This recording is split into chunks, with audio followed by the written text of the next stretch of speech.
Chapter 102. The impulsiveness that belonged to a teenager had mostly faded away.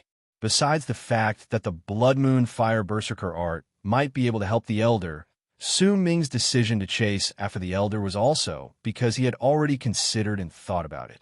He could tell that the tribe leader of Black Mountain Tribe was heavily injured and had lost his will to fight. It was the same for the other 3 tribe members beside him. However, the tribe leader of Black Mountain Tribe was not a normal berserker. Besides being Baitu's trusted aide and having great power, he had also become the tribe leader because of his intelligence. Nansong might be able to scare him for a while, but soon he would react to the situation. At that time, the tribe leader of Black Mountain Tribe would have 2 choices. The first was to wait for reinforcements to arrive and close in on them. The second was to not wait for reinforcements to arrive and recover his breathing before chasing after them again. Based on his actions after Baisu died, he'll choose the second option. A sharp glint appeared in Su Ming's eyes. As he moved forward, he would occasionally look at all the clues around him. The scattered footprints and broken branches might seem lost to other people, but to Su Ming, who had been shuttling through the forest since he was young, he could clearly see the direction in which the tribe leader and the other 3 people had fled. The footprints on the snow may have been messy, but most of them were heading towards Su Ming. Only a few of them were heading towards the forest before him. The depth of the footprints also told Su Ming a lot of things. There's also Shan Hen. He leaked the location of our tribe's migration and caused Black Mountain Tribe to set a trap for us. But he also went through a lot of fighting on his way here. The injuries on his body don't seem fake. In fact, to make it seem real, he even made the injuries he sustained during his fight with the tribe leader of Black Mountain Tribe. Only by doing this could he deceive Grandpa Nansong. But this person also suffered from Grandpa Nansong's wrath. He's now at the end of his rope. But Shan Hen, why did you betray Dark Mountain Tribe? Su Ming's eyes were filled with pain and hatred. He did not understand why. He still remembered everything Shan Hen had done for his tribe.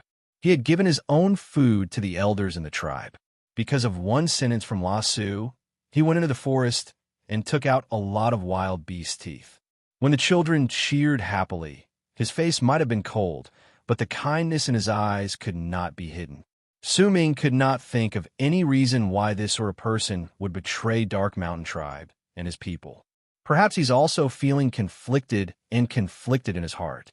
He's killed quite a number of people from Black Mountain Tribe on the way here. He didn't even let Bei Ling and the head of the guard stay. But just what is he thinking? Su Ming clenched his fists tightly. But this is not enough to compensate him for his betrayal. He must pay the price for his betrayal. Su Ming's gaze was cold. He hated Black Mountain Tribe, but he hated the traitor Shan Hen even more. As he chased after them in the forest based on the clues he left behind, Su Ming's body moved like a shadow. In the span of a breath, his speed increased. From the footprints on the ground and some of the marks around him, Su Ming was certain that the tribe leader of Black Mountain Tribe and the other 3 people were not far away from him. Furthermore, the footprints on the ground were getting deeper and deeper, indicating that their injuries were getting worse. They will search for a place they think is safe to heal. Su Ming came to a halt and lowered his body.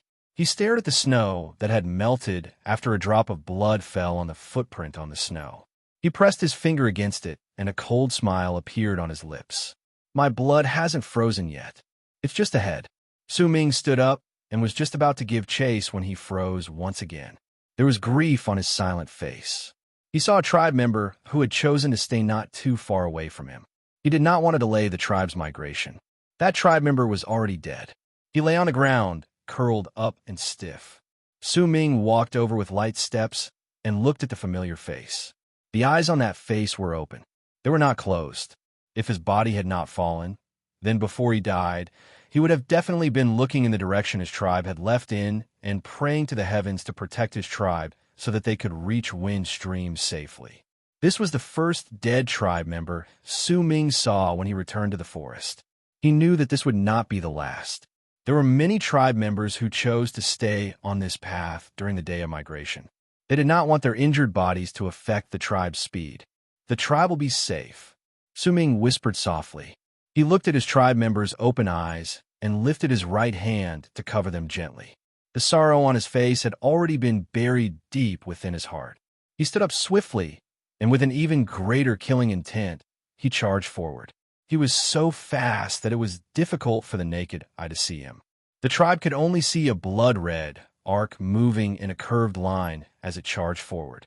That blood-red arc was the light from the blood-red moon in Su Ming's eyes. It was a reflection of the full moon in the sky.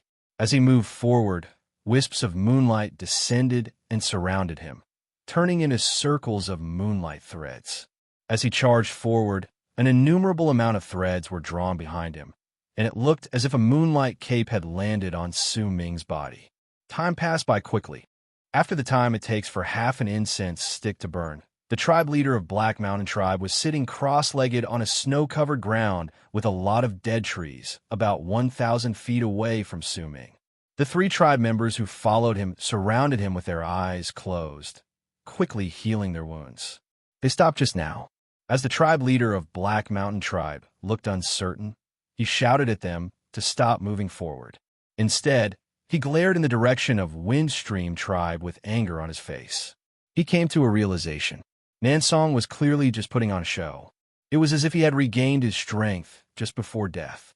In truth, if they had just stalled for a little longer, not only would they not have needed to run away in such a pathetic manner, they could have even chased after Dark Mountain Tribe and killed them in one fell swoop.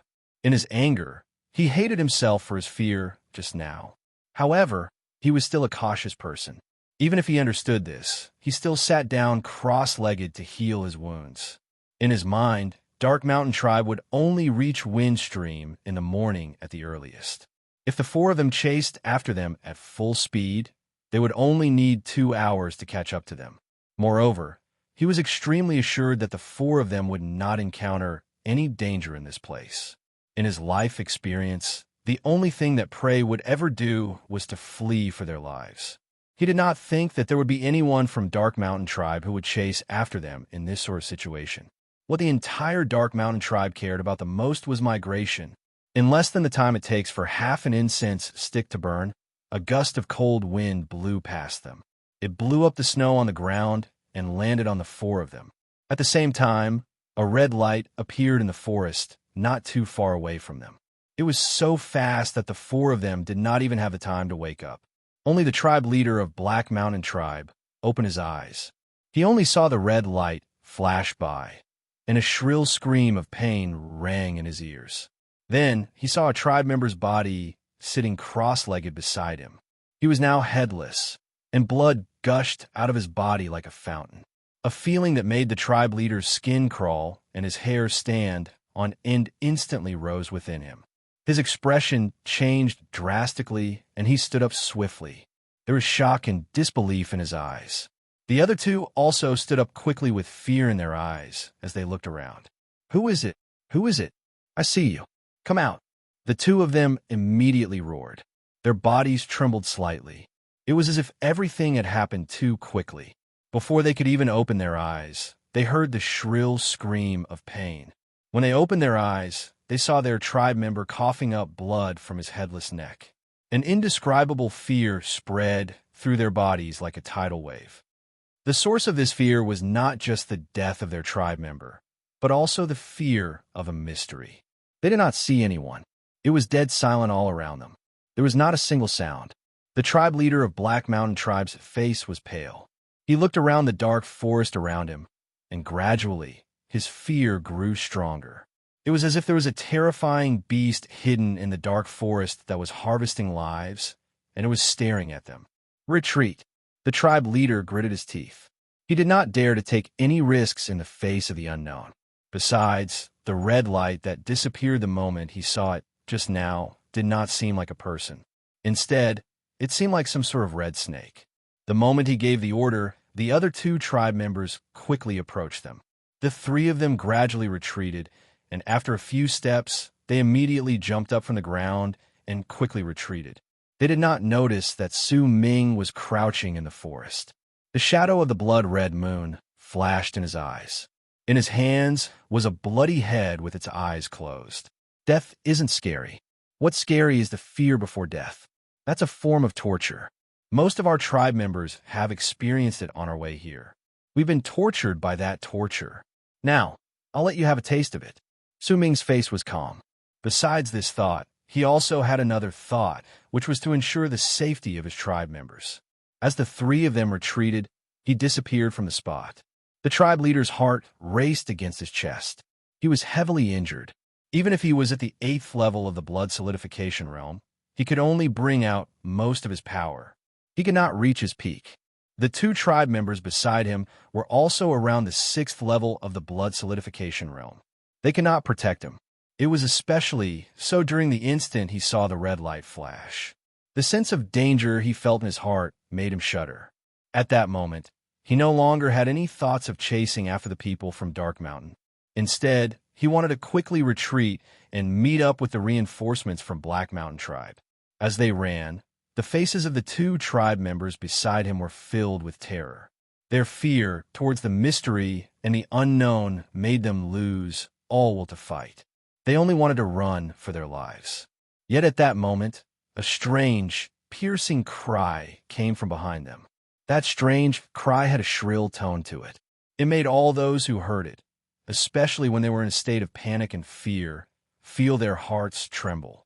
Almost at the instant the strange cry echoed behind them, a ray of blood-red light closed in at an extremely fast speed. It was so fast that the three people who were escaping only saw a flash of red light and countless threads that looked like moonlight behind the red light. Soon after, one of the tribe members let out a shrill scream, and his head was separated from his body. As he coughed out blood, he fell to the ground. Chapter 103. The red light flashed by his side and disappeared without a trace. The tribe leader of Black Mountain Tribe trembled. The remaining tribe member by his side was also trembling. They looked at each other and saw the fear in each other's eyes. They still could not tell whether the other was a man or a beast, but the numerous threads floating behind the red light gave them the illusion that they were hair. "Who is it? Who are you? Come out." The remaining tribe member from Black Mountain Tribe immediately roared. As the tribe member from Black Mountain Tribe roared, the tribe leader's face turned pale. He lifted his right hand and pressed it against his chest. Immediately, a blood-red light erupted from his body. He ignored his injuries in exchange for a temporary surge of chi, even though he was injured. With that, he did not fight, but instead charged into the forest at full speed.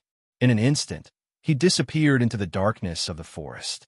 The remaining tribe member from Black Mountain Tribe was just about to turn around and run away as he roared, but at that moment, his body trembled. A ray of red light suddenly appeared and circled around his body once before turning into Su Ming, who stood behind him. Blood trickled down the corner of the tribe member's mouth.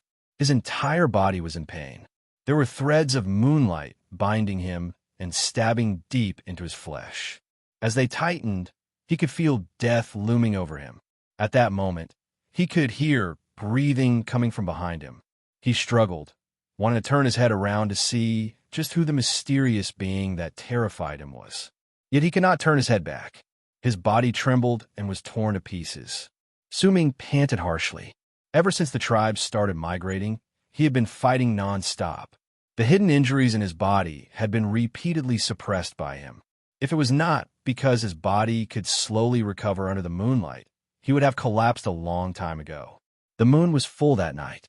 The mysterious power in the moonlight had reached its peak, making Su Ming's blood feel as if it was boiling. It allowed him to persevere for a longer period of time, allowed him to suppress all the hidden injuries in his body, and allowed him to complete his killing.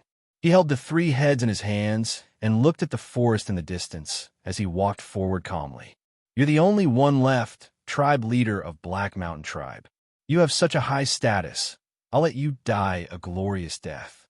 But first, you have to run quickly and find your reinforcements."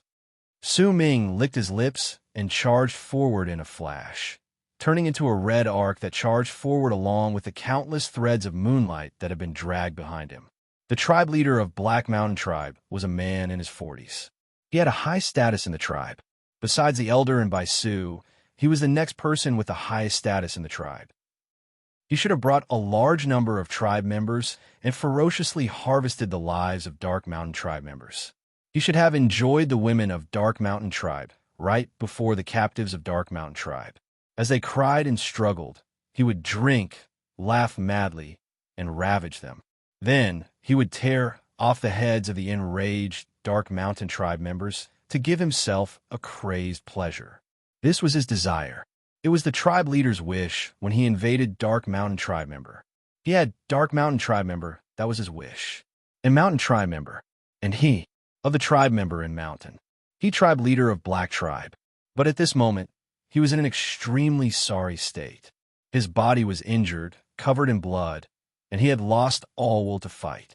He was first shocked by Dark Mountain's resistance, and then he was injured by Nan's song. Then he came to his senses while he was fleeing.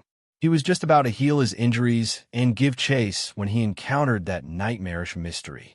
The tribe member who died before him had his head separated from his body. It filled him with fear. He could not see the person, only the long red arc. He was exhausted. He did not have the courage to turn around and fight to the death. He did not have the courage to self-destruct either, because he was not a normal berserker. He was the tribe leader of Black Mountain tribe. Because he knew that Black Mountain's reinforcements were on their way. There was a high possibility that they were not too far away from him. As long as he moved faster, he would be able to meet up with them. At that moment, blood continued to flow out of his mouth. The fatigue in his body increased by several fold. The explosive power he had just now had reached its limit as the blood-red light on his body dimmed. He staggered forward. He did not dare stop, but he could not help but slow down a little. At that moment, the moment he slowed down, the strange cry that filled him with extreme fear came from behind him again. That cry was very similar to the one Black Mountain tribe members made when they chased after Dark Mountain tribe members, but it was even more shrill and shrill. When the tribe leader of Black Mountain tribe heard that cry, he felt as if his mind was about to crumble. At the same time, a whistling sound came from behind him and charged towards the tribe leader. He gritted his teeth and turned around. As he roared, he threw a punch, but the moment he did so, what appeared before his eyes was a head that was thrown at him at high speed. His fist landed on the head. The tribe leader of Black Mountain tribe saw not only the exploding flesh and blood, but also a long red arc charging towards him from the distance. There were numerous threads trailing behind that long arc, and it looked strange and unfathomable. With a pained scream and blood gushing out of his mouth, the tribe leader of Black Mountain tribe's entire right arm was separated from his body. As the red light flashed, the tribe leader of Black Mountain tribe watched his right arm shatter into pieces right before his eyes. Fear completely enveloped the tribe leader of Black Mountain tribe. He bit the tip of his tongue, and as blood flowed out from the corner of his mouth, the indistinct shadow of a gigantic blood bear appeared behind him. It grabbed him and threw him into the forest in the distance. With that force, the tribe leader of Black Mountain tribe fled without care for anything else. Once the blood bear threw the tribe leader of Black Mountain tribe, its entire body was immediately enveloped by moonlight threads. After a few circles, the blood bear crumbled and disappeared from the ground. Su Ming appeared. His face was pale, but his eyes were calm. However, there was a cruel smile on his lips. Judging by the time, it should be about time. Su Ming took a deep breath. The moonlight shone on his body and seeped into his wounds, nourishing his body and providing him with the strength he needed to do many of the things he was about to do. Su Ming looked at the direction the tribe leader of Black Mountain tribe had fled to and chased after him once again. He was so fast that he surpassed the tribe leader of Dark Mountain tribe, but Su Ming remained unhurried. There was a strange glint in his eyes. He knew that the danger to his tribe had not completely disappeared. From the tribe leader's actions, it was not difficult for him to guess that Black Mountain tribe still had reinforcements. That was why he was not in a hurry to kill the tribe leader of Black Mountain tribe. Instead, he followed closely behind him. When tribes stayed together for a long period of time, a feeling of being connected by blood would be formed. They could vaguely sense each other's presence. Su Ming knew this. He did not know where Black Mountain tribe's reinforcements were, but the tribe leader of Black Mountain Tribe would definitely know. If he chased after them, then he would be able to find these reinforcements. Once he killed all of them, then his tribe's migration would be completely safe. There was also another point. The timing of the tribe leader's death had to be ingenious. If he died before the reinforcements, then it would deal a devastating blow to their fighting spirit, and it would make it easier for the exhausted Su Ming to kill them. Time passed by. The time it takes for 2 incense sticks to burn passed by. The tribe leader of Black Mountain Tribe was running madly. He had lost his right arm, but he did not care about it. As he ran, the desire to live appeared in his eyes. He did not want to die. He could feel from his blood that the tribe's reinforcements were not far away. They were right before him. He could even vaguely smell the tribe members' presence. The desire to live in his eyes grew stronger. He had never been in such a pathetic state over the past 40-something years. He had never been so afraid. In fact, the feeling he felt now was even stronger than when he faced Nan Song. That was because he was able to see Nan Song. However, he was unable to see the appearance of the mysterious pursuer behind him. The only thing he could see was the blood-red glow and the countless elongated threads. Yet at that moment, the strange, shrill cry that drove him mad echoed behind him once again. That sound was like a death knell. Every single time it appeared, it would bring unbearable pain and fear to the tribe leader of Black Mountain Tribe. In fact, when he heard that sound, he immediately coughed out blood. The injuries and fatigue in his body made him feel as if he could not withstand it. He was like a bird that was wounded by an arrow falling to the ground in fear when it heard the whistle of a bow. "Who are you? Just who are you?" The tribe leader of Black Mountain Tribe roared loudly. His face was pale, and he saw the source of his fear once again. The long, blood-red arc that charged towards him and the countless threads surrounded his body. The tribe leader's left arm was abruptly separated from his body, and with a bang, it was reduced to pieces of flesh and blood. As he screamed in pain, the tribe leader of Black Mountain Tribe despaired. But the moment his despair appeared, it turned into a strong desire to live, because he heard those strange screams in his ears again. However, those strange screams did not make him feel fear, only ecstasy. That was the sound that belonged to the people of Black Mountain Tribe. He shouted loudly and quickly retreated. He activated all the power of his life and ran madly towards the place where the sound of his tribesmen had come from. His consciousness was already fading away. At that moment, the only thought in his mind was to meet up with his tribesmen. Very quickly, he saw 5 figures dashing out of the forest on a piece of empty land with a few dead trees. These figures were very familiar to him. At the same time he saw his tribesmen, the reinforcements from Black Mountain Tribe also saw their tribe leader, who had always been high and mighty. However, they had never seen their tribe leader in such a pathetic state before. The fear in his eyes, the blood all over his body, and the fact that he had lost both his arms caused the expressions of the reinforcements from Black Mountain Tribe to immediately change drastically. They looked as if they were facing a great enemy, and fear naturally appeared in their hearts. They could not believe that their tribe leader had brought so many people to chase after them, but now he was the only one left. His terrified expression made it seem as if he had run into something incredibly terrifying. "Save me." Once the tribe leader of Black Mountain Tribe saw his tribesmen, intense delight rose from his despair. However, just as his tribesmen were about to rush over, a long red arc shot out from behind the tribe leader.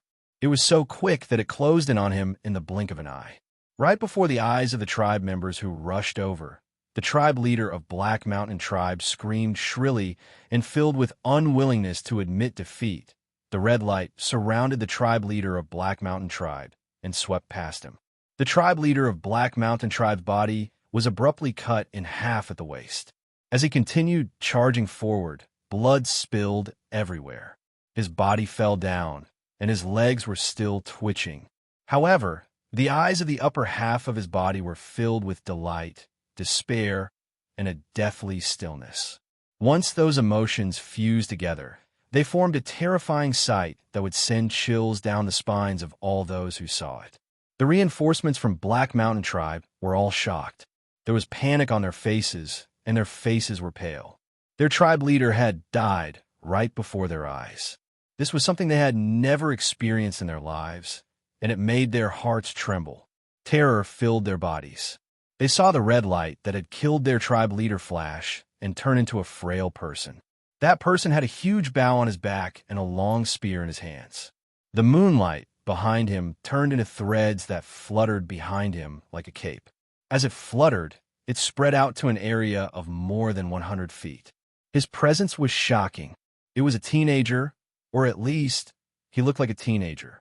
His expression was calm, and his frail body seemed to hide the terror of wanting to devour all lives under his calm gaze. It made the people from Black Mountain Tribe focus all their terror on him while they were still shocked by the death of their tribe leader. Even their tribe leader had died in this person's hands. The hearts of the people from Black Mountain Tribe were filled with terror. Under their terrified gazes, they saw the teenager not even looking at them, who had stopped hundreds of feet away from the tribe leader's corpse. Instead, he stood beside the tribe leader's corpse and used the long spear in his hands to cut off the tribe leader's head as if he was cutting through a beast's carcass. When he held the head in his hands, he lifted his head and looked at the 5 people from Black Mountain Tribe, standing not too far away from him. There was the shadow of the blood-red moon in his eyes. It was an enchanting sight, but it also contained a calmness and terror that made people tremble. The moment he looked at the people from Black Mountain Tribe, they instinctively took a few steps back. Their minds were ringing. That gaze made their terror reach an even greater level. He was a person that even their tribe leader was afraid of, and he had died right before their eyes. How could they not be afraid? It was especially so when they saw the threads of moonlight floating behind Su Ming that were glowing with a freezing light. Yet among the 5 of them was a man in his 40s. His body trembled, and his eyes were bloodshot. He looked incredibly similar to the dead tribe leader from Black Mountain Tribe. "Tribe brother!" The man let out a loud roar and took a step forward, charging towards Su Ming. Behind him, the remaining people from Black Mountain Tribe quelled their fear and charged forward. Su Ming stood beside the tribe leader's corpse with a cold gaze. The moment the man rushed towards him, he waved his left hand behind him. A layer of red powder was sent flying by his chi. At the same time, the man who was walking right in front suddenly trembled the moment he got close. A wound caused by an invisible thread of moonlight appeared on his face. The blood on the wound looked as if it was burning, and before he could even make a sound, his body turned into a layer of red mist and rose into the air.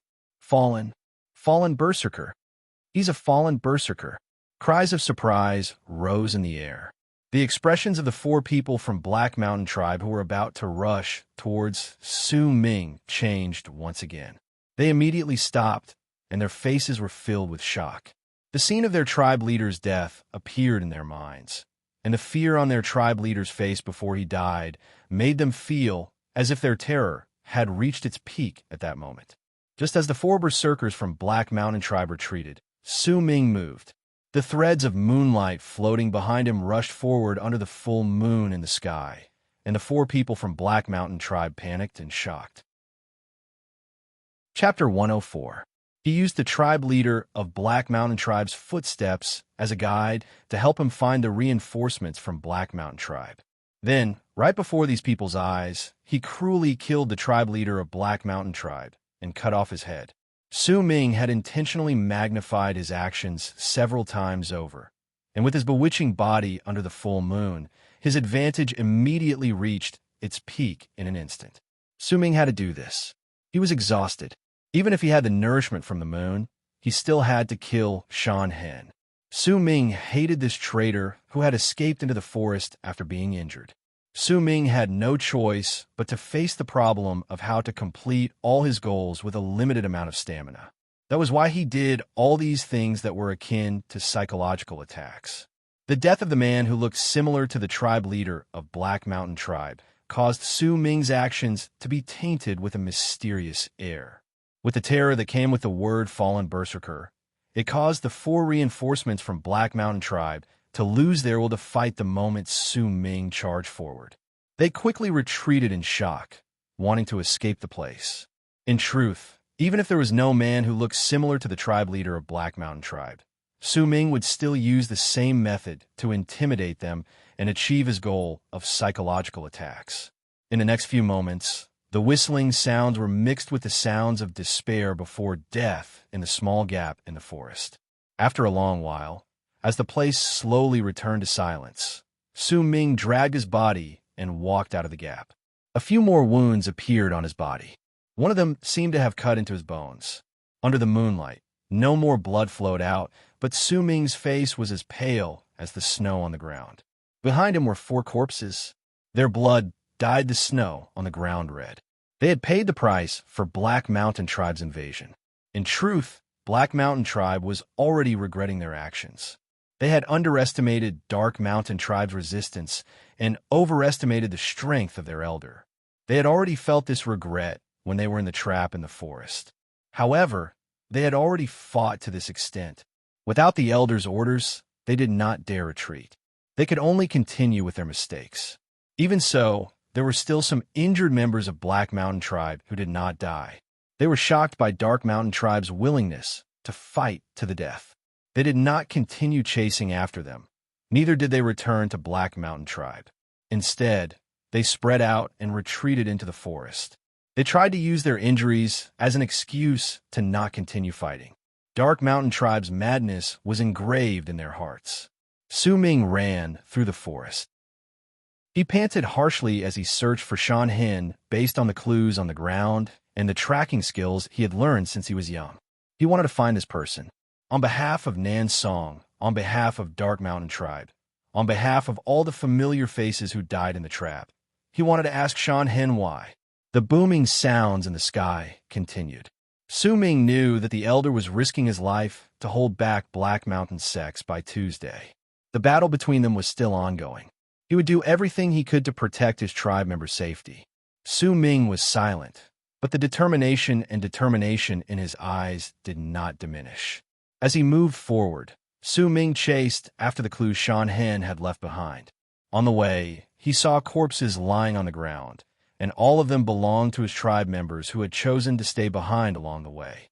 As he looked at his tribe members, Su Ming's heart was filled with sorrow, but at the same time, there was also a deep respect for them.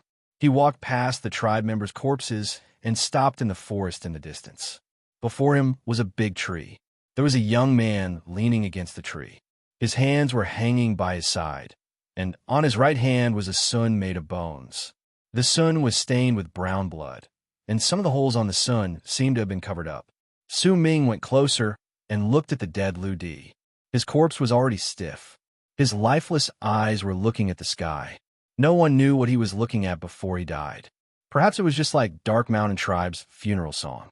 He was asking whose gaze was the source of the blue in the sky, and who was the source of the twinkling stars in the night. Su Ming looked at Lu Di and crouched down slowly. He picked up the sun made of bones and placed it in his bosom. He could not forget the many nights when the mournful sounds of the sun echoed in the quiet tribe. There were even a few times when he wanted to go and look for that person, but he resisted the urge. Yet now, Su Ming closed his eyes. He really wanted to listen to another song from the sun, but the person who played the sun had already left. Su Ming had left.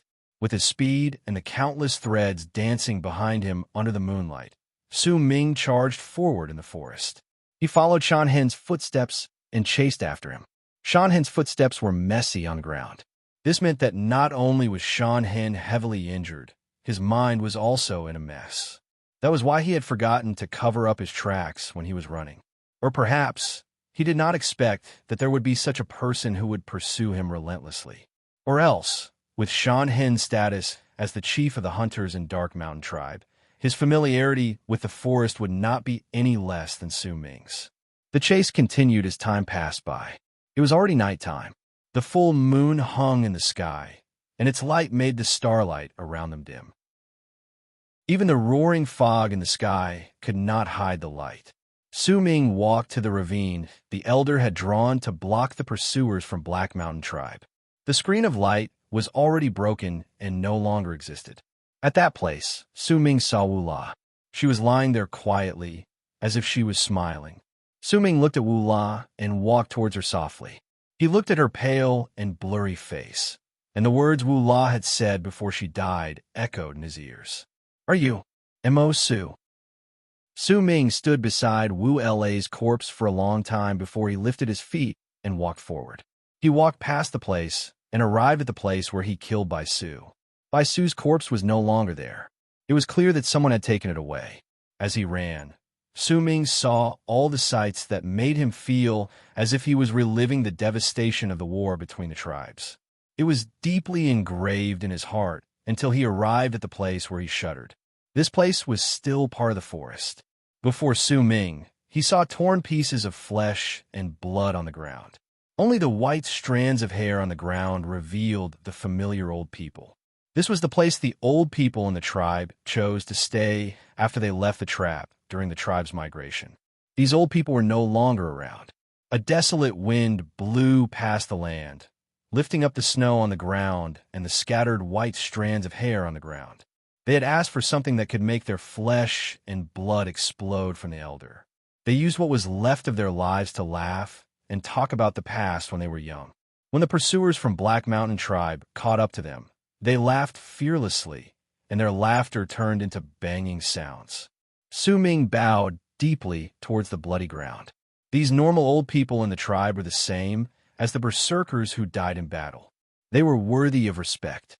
Su Ming lifted his feet silently and walked through the snow-covered ground. On the way, he found the 5 arrows from the head of the guards and placed them behind him. As he chased after them, he arrived at the place where the most people died during the battle. It was also the place where the most devastation occurred. This was the place where Black Mountain Tribe's trap was located. As he looked at the place where the trap was located, Su Ming's killing intent towards Shan Hen became even stronger. There were a lot of corpses on the ground, and before Su Ming were dozens of lazy young men who had been eating their fill in the tribe. The sight of them charging out without hesitation made Su Ming's heart clench in pain once again. He followed Shan Hen's footsteps. Those footsteps told Su Ming that Shan Hen had also seen everything he saw as he fled. In fact, Shan Hen's footprints were much heavier in these places. It was as if he had stopped here before. "Shan Hen, could the place you're going be there?" Su Ming mumbled. There was a complicated look on his face. When he was young, Shan Hen was already the leader of the hunters in the tribe. In fact, he was just like the head of the guards. They were both elders and powerful berserkers that the La Sus in the tribe worshipped.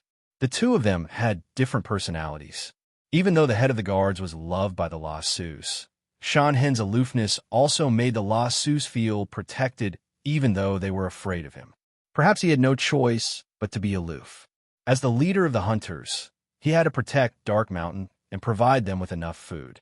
This caused him to spend most of his time outside fighting against wild beasts. Shan Hen had seen too many bloody scenes.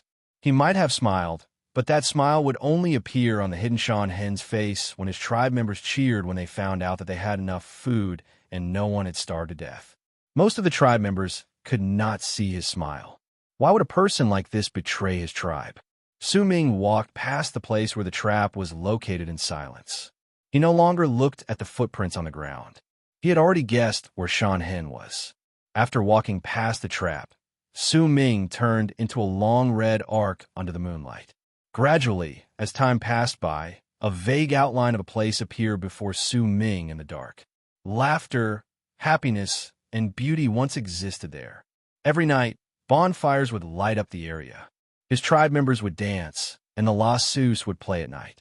That place contained 16 years of Su Ming's memories. Yet now, it was desolate, broken, and in ruins. That place was the tribe of Dark Mountain Tribe. As Su Ming got closer under the moonlight, he saw a man kneeling on the snow at the center of the tribe, which no longer had a gate. He was weeping in the midst of the mess on the ground. His cries were very clear in the quiet night. They echoed in the area. The sorrow in his cries made Su Ming's footsteps falter. Is this sorrow real? Su Ming clenched his fists and walked over with determination. As he got closer, he walked past the broken gate of the tribe. When he was 1,000 feet away from the crying man, Su Ming stopped. He looked at the man's back, listened to his pain cries, and looked at his former home. Su Ming felt as if his heart was being stabbed by a knife. Why? First update. To be continued. If you like this work, please come Yen. Come and vote for me. Your support is my greatest motivation. Chapter 105. Su Ming stood in the ruins of the tribe and looked at the crying man. He did not get an answer to his question. That man was Shan Hen. Tears fell from his eyes as he knelt in the center of the tribe. There was pain on his face, and within it were mixed emotions, guilt, and sadness.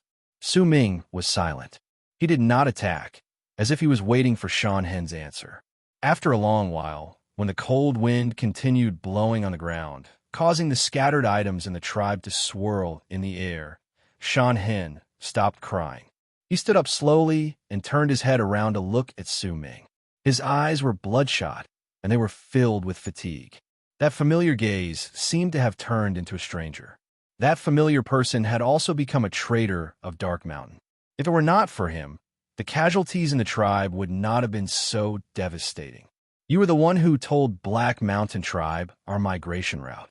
Su Ming looked at Shan Hen with a sad expression and walked towards him. When I came back, you were killing all the people from Black Mountain Tribe who were watching us. At that time, you were split up. No one noticed your tracks. You didn't kill the people from Black Mountain Tribe who were in your area. Instead, you revealed the location of the tribe. Su Ming continued walking forward. Shan Hen's face was pale. He laughed brokenly and staggered a few steps back, as if he did not dare face Su Ming's questions. Many of our tribe members died in that trap. After that, you held yourself back until the most critical moment. Lei Chun, Grandpa and Song, and I stayed behind. Then you attacked and heavily injured Grandpa Nan's Song, messing up our plan. Did you really want to see Black Mountain Tribe chasing after us and slaughtering our people? Su Ming asked hoarsely as he continued walking forward.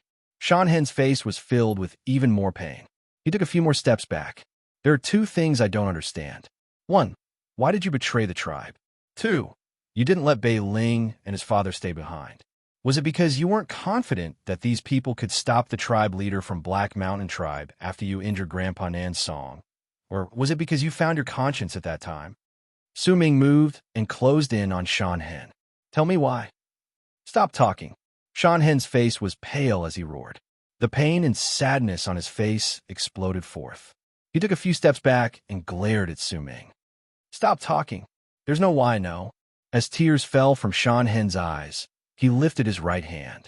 Immediately, a blood-red light shone on his hand, as if it was surrounding his arm. He pointed at Su Ming. It doesn't matter whether you're Su Ming or Mo Su. Get out of here. I can't die yet. Give me 10 years. 10 years later, I'll kill myself here. If you continue, then don't blame me for not caring about our tribe. Shan Hen's previous coldness was no longer there. At this moment, he was like a roaring, ferocious beast. As he roared, his body moved, intending to leave the tribe. You've already chosen to betray your own people. What's there to talk about?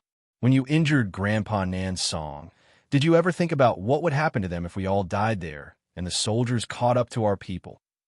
Su Ming gritted his teeth and charged towards Shan Hen with blood scales in his right hand.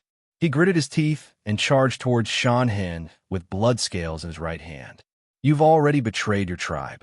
What's there to talk about? When you injured Grandpa Nan's Song, did you ever think about what would happen to them if we all died there?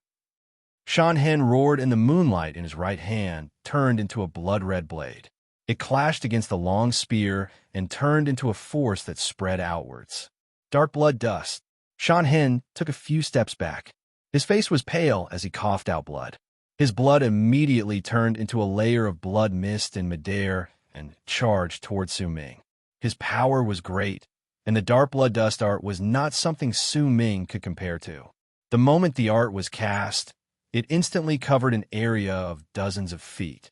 If it fell on Su Ming's body, it would pierce through him like an arrow. Yet the moment the blood mist that filled the sky closed in on Su Ming with its piercing power, the shadow of the moon in Su Ming's eyes suddenly flashed. Today was a full moon. Today was a full moon. The countless moonlight threads floating behind, Su Ming instantly tumbled backwards. Almost at the instant the blood fog closed in on him, the moonlight threads gathered together before Su Ming and turned into a screen of light made of threads that crashed into the blood fog. A loud bang rang in the air. Su Ming trembled. The moonlight threads before him shattered inch by inch, but the blood mist also disappeared like a gust of wind.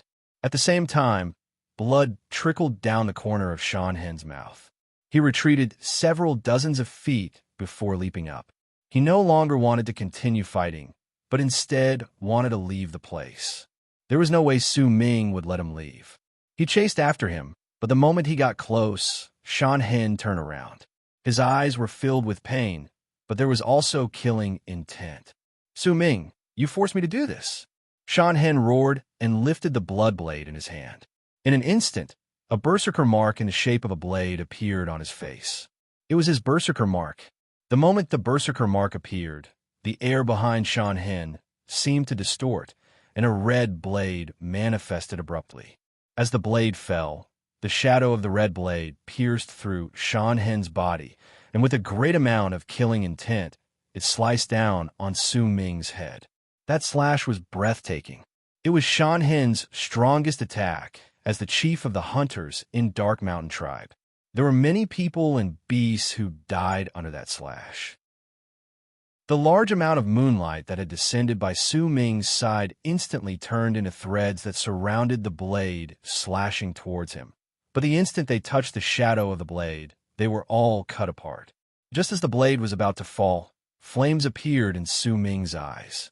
It was as if his pupils had been set on fire. The moment the flames appeared, the chi in Su Ming's body immediately felt as if it was burning.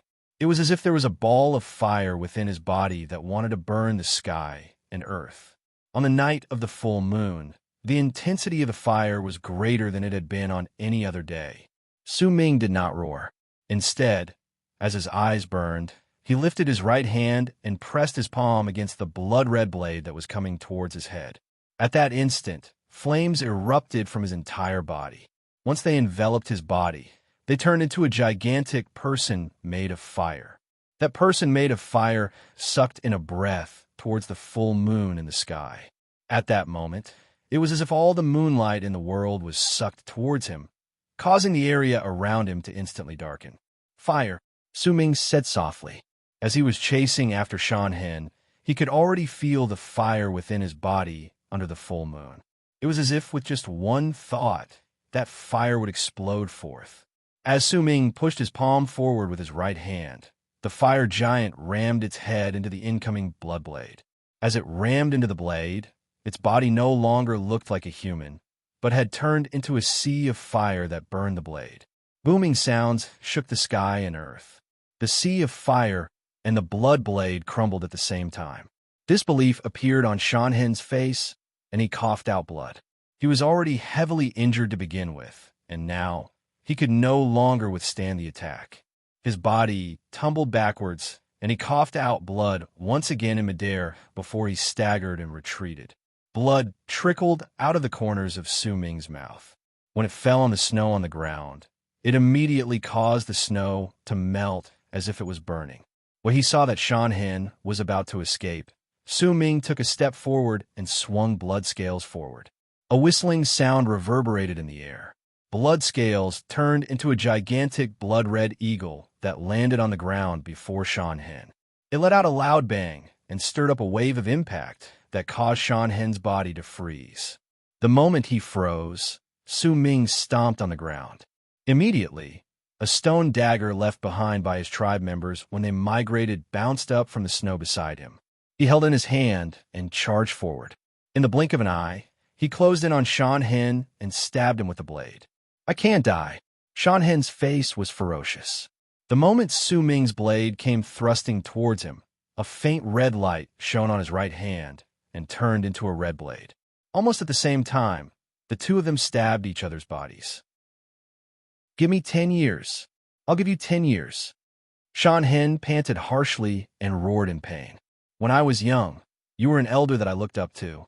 I know that you had no choice but to be aloof, because you had a great responsibility. You had to protect the tribe, and the tribe needed a kind person like the head of the guards, but they also needed a cold person. That's why you chose to be cold. You stabbed me with a blade because I wanted to thank you for protecting the tribe in the past. But I will never forgive you. The tribe members who died because of your betrayal will not forgive you either. Su Ming coughed out blood from the corner of his mouth. He stuck close to Shan Hen's body and pulled out the stone blade in his right hand before stabbing it once again. This slash was given to you by the elders who died in the tribe. This slash was given to you by the tribe members who weren't useless after they died protecting the tribe leader. Su Ming whispered into Shan Hen's ears and stabbed him once again. This slash was given to Wu La. This slash was given to Lu Di. Tears fell from Su Ming's eyes, and with grief, he continued stabbing Shan Hen. Every single time he stabbed, Shan Hen, who was leaning against him, would tremble. Blood continued flowing from the corners of his mouth, and tears would also fall from his eyes. There was pain within his pain. This slash was given to Grandpa Nansong. Su Ming looked at the ruins of the tribe and held on to Shan Hen so that he would not fall. He pushed the man forward, and the blade in his right hand stabbed him once again. As he pushed, a terrifying trail of blood flowed down from the snow under their feet. Su Ming pushed Shan Hen until he touched a giant wooden fence that was not too damaged. With a bang, the fence trembled, and Su Ming stabbed him once again. This slash was given to me by the elder. This slash was given to me, Su Ming whispered. Su Ming whispered and stabbed the stone dagger in his hand deep into Shan Hen's heart. Shan Hen fell on Su Ming's body, and his body continued convulsing. The light in his eyes gradually dimmed. It was quiet all around them. There were only the two of them in the tribe, and they seemed to be hugging each other. Su Ming closed his eyes. After a long while, he took a few light steps back. Shan Hen's body fell to the side. There was no longer any light in his eyes, as if he could not see Su Ming. He struggled to lift his trembling right hand and took out a bone from his bosom. It was a very small bone. It looked like a baby's leg bone. As he held onto the small bone, tears fell from Shan Hen's lifeless eyes. As he cried, he lost his breath. He lost his life. I'm writing slowly today. I'm writing the 3rd chapter now. I'll do my best. To be continued. If you like this work, please come Chidian. Come and vote for me. Your support is my greatest motivation. Chapter 106. Su Ming stood there quietly and looked at Shan Hen, who had fallen before him. Su Ming had mixed feelings towards this traitor of Dark Mountain Tribe. Killing him did not bring him any joy. Instead, it made his heart sink even deeper. If this person had not committed a mistake that forced him to die, no one would have been willing to kill their own tribe member. If this person's mistake had not caused a large number of deaths, no one would have been willing to kill the powerful berserker they admired when they were young. Su Ming looked at Shan Hen's eyes, which were still open. The dull look in his eyes made it seem as if he was looking at a place Su Ming could not see. No one knew what he was thinking about before he died. The baby's bone in his hand was stained with Shan Hen's blood. He held it tightly, as if it was his deepest obsession before he died. Su Ming did not know why Shan Hen betrayed the tribe. He had no answer for it. He walked forward lightly and crouched down. He looked at the dead Shan Hen, and the image of this person bringing the beast's teeth to the La Sus in the tribe appeared in his mind. The kindness and laughter in his eyes as the La Sus cheered for him. Su Ming lifted his right hand and wiped his hand across Shan Hen's open eyes, then closed them. His actions were gentle, as if he was afraid of disturbing Shan Hen's soul. Su Ming sighed softly. He was about to get up when his gaze fell on the baby's leg bone in Shan Hen's hand. Is it because of this? Su Ming picked up the bone in silence. He could not find anything special about it, so he quietly placed it in his bosom. Su Ming stood up and looked at the familiar tribe around him. It was already past midnight, but moonlight still shone brightly in the sky with a full moon. The bright moonlight shone on the ground, and it served as a contrast to the snow on the ground, causing the world to not be dark. He could even see the faint outline of the moon. He was about to leave when he felt a slight warmth on his chest. Su Ming lowered his head and brought out an item from his bosom. It was also a bone, but it was a beast bone. It was the item the tribe leader of Dark Mountain Tribe had given him before they parted ways. If this item turns red, then it means that Dark Mountain Tribe is completely safe. A smile that had not appeared for a long time appeared on Su Ming's face. The bone in his hand let out a red light and a slight heat. Our tribe members are safe. Su Ming took a deep breath. Yet at that moment, a shocking roar came from Dark Mountain's Black Flame Mountain in the distance. Su Ming lifted his head abruptly and immediately saw the top of Black Flame Mountain, which was located far away from Dark Mountain Tribe, exploding with a loud bang. The tip of the mountain shattered, and the sound echoed in all directions. Due to the top of the mountain shattering, Su Ming stood there and looked at the collapsed tip of the mountain, at the elder who was fighting against Baitu in the sky.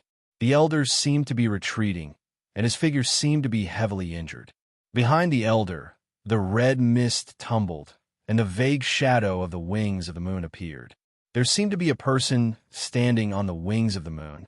This battle had been going on for a long time. The elder of Black Mountain Tribe had originally thought that with his power of the Transcendence Realm, he would be able to quickly end this battle, but he did not expect that Mo Sang would still be fighting to the death with him. More importantly, even if Mo Sang had not reached the Transcendence Realm, he could still use a lot of Berserker arts. Most of them were things the elder had never seen before, and the power of those Berserker arts could even be compared to those in the Transcendence Realm. If he had not mastered the fallen Berserker art and continuously absorbed life force from the ground during the battle, then this battle would have been even more difficult. The moment Mo Sang was swept away, Baitu rushed out from the wings of the moon and charged towards Baitu's day. He did not dare use the wings of the moon formed by his Berserker mark to attack. After all, he had lost control of the wings of the moon before. This incident had left a shadow in his heart, and at the same time, there was also a hint of fear. He did not even know why, but the Berserker blood in his body was becoming more restless, as if it was about to lose control and rush out of his body. That was not the main thing. What terrified Baitu the most was an urge that kept growing in his heart. That urge did not come from his mind, but from the blood in his veins. It was as if he wanted to worship a certain direction on the ground. If he had not forcefully suppressed it with his power of the Transcendence Realm, then this battle would not have continued. Su Ming stood in the tribe. When he saw this, he rushed forward in silence towards Dark Mountain. Su Ming could not fly and could not participate in the battle in the sky, but he could go to Dark Mountain and stand at the top because that was the place closest to the sky. It was only there that he might be able to help the elder.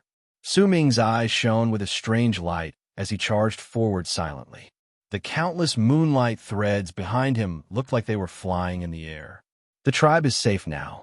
I don't have to worry anymore. With my power, I shouldn't be able to participate in the elder's battle. If I go, I might make the elder worry and distract him. Su Ming's face was calm. He no longer roared like he did before.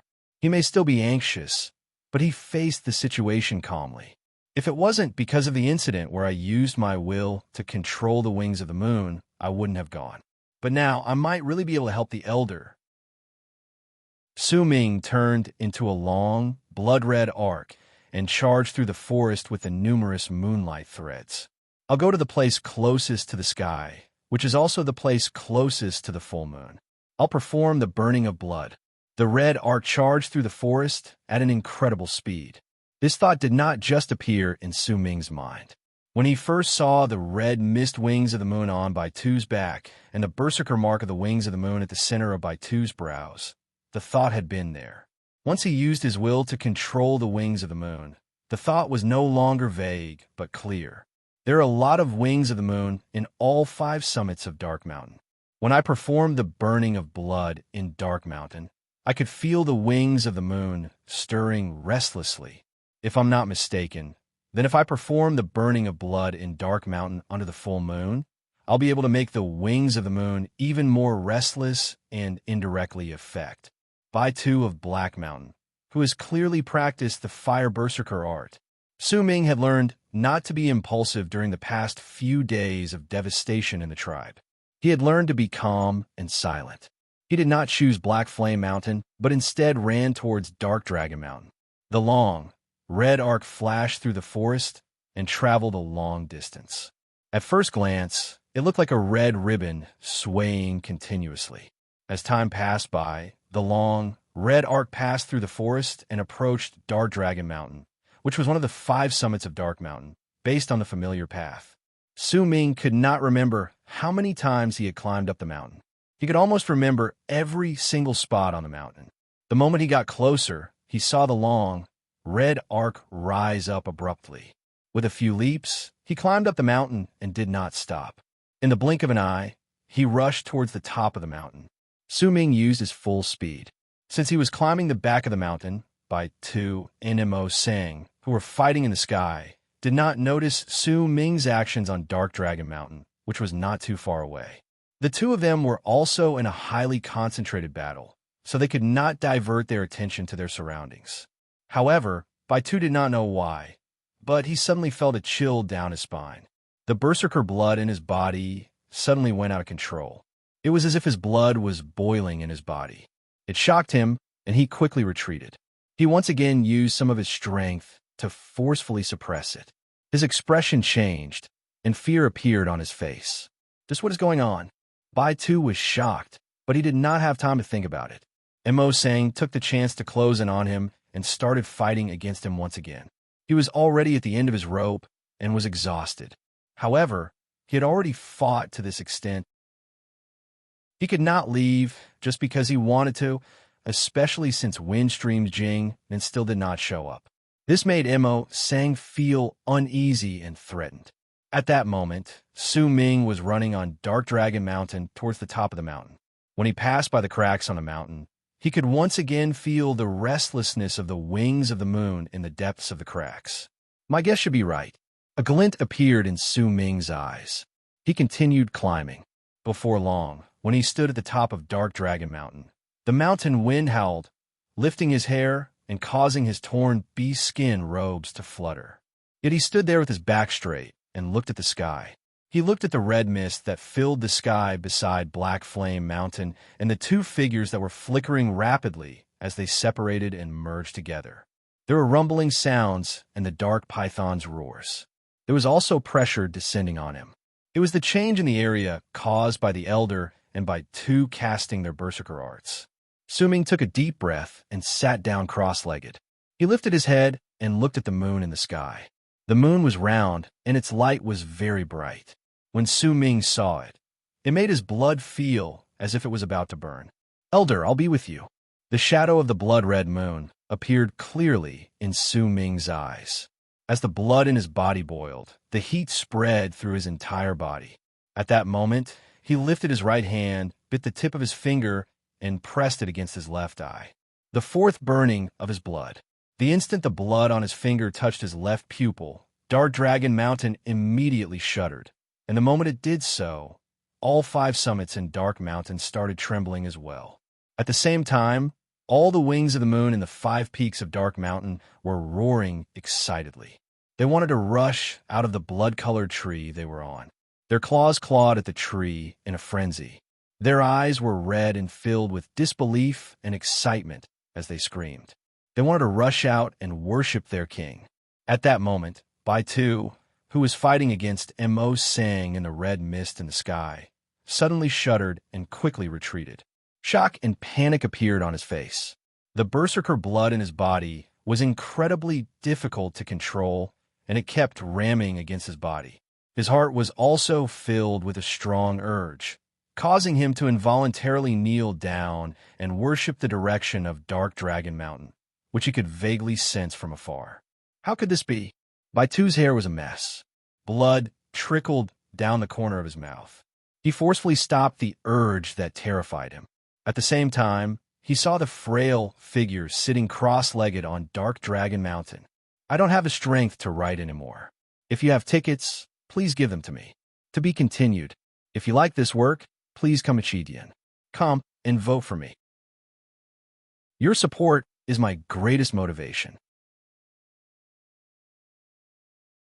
Chapter 107. A strong murderous intent appeared in Bai Tu's eyes. He could tell with just one glance that the person on Dark Dragon Mountain was the cause of his panic. The elder noticed Bai Tu's abnormality and also saw Su Ming on Dark Dragon Mountain. He narrowed his eyes and took a step forward, blocking Bai Tu's path. With his exhausted body, he fought against Bai Tu once again. As Bai Tu roared in anger, the vast amount of fog behind him rapidly gathered together and turned into a wings of the moon that could cover the sky when it spread its wings. The wings of the moon looked at the spot where Su Ming was, and an intense struggle appeared on its face. It was as if there were two wills within its body. One of them came from Bai Tu, and the other came from the soul of the deceased fire berserker in the dark. It wanted the wings of the moon to worship the person whose blood was ignited. Su Ming looked at the moon in the sky. In his eyes, the moon had already turned crimson. His body trembled. The burning of his right index finger was as difficult as ever. The fire berserker tribe from ancient times. I, Su Ming, have learned the fire berserker art. Today, I will burn my blood in Dark Mountain and bring back the glory of the fire berserker tribe. If you're a fire berserker, why don't you help me? There was determination on Su Ming's face. As he mumbled, he sliced the air with his right index finger. As the pain in his left eye intensified, a raging fire erupted from it. He, Su Ming, had ignited his left eye. The moment his left eye was ignited, the 5 summits of Dark Mountain trembled once again. The tremors this time were much stronger than before. A large amount of stones even fell from the mountain and rolled downwards. It was as if there was a struggle within Dark Mountain. It was as if there was a giant at the foot of Dark Mountain that wanted to rise and stand up. Bai Tu, who was fighting against Mo Sang, let out a shrill cry of pain. Blood flowed out of his eyes, ears, nose, and mouth as he tumbled backwards.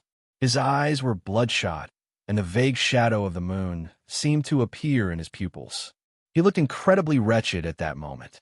His hair was a mess, and he was covered in blood. A glint appeared in Mo Sang's eyes. He closed it on by Tuesday. At the same time, the giant shadow of the moon in the sky trembled and let out a piercing howl. It was as if the two wills within its body were clashing against each other. Kill him with the wings of the moon, formed from my berserker blood. Bai Tu let out a loud roar and slammed his right hand against his chest. Immediately, the picture of the wings of the moon at the center of his brows let out a piercing light, causing the wings of the moon to let out a cry as well. Its eyes gradually stopped struggling, and the same murderous look appeared in Bai Tu's eyes.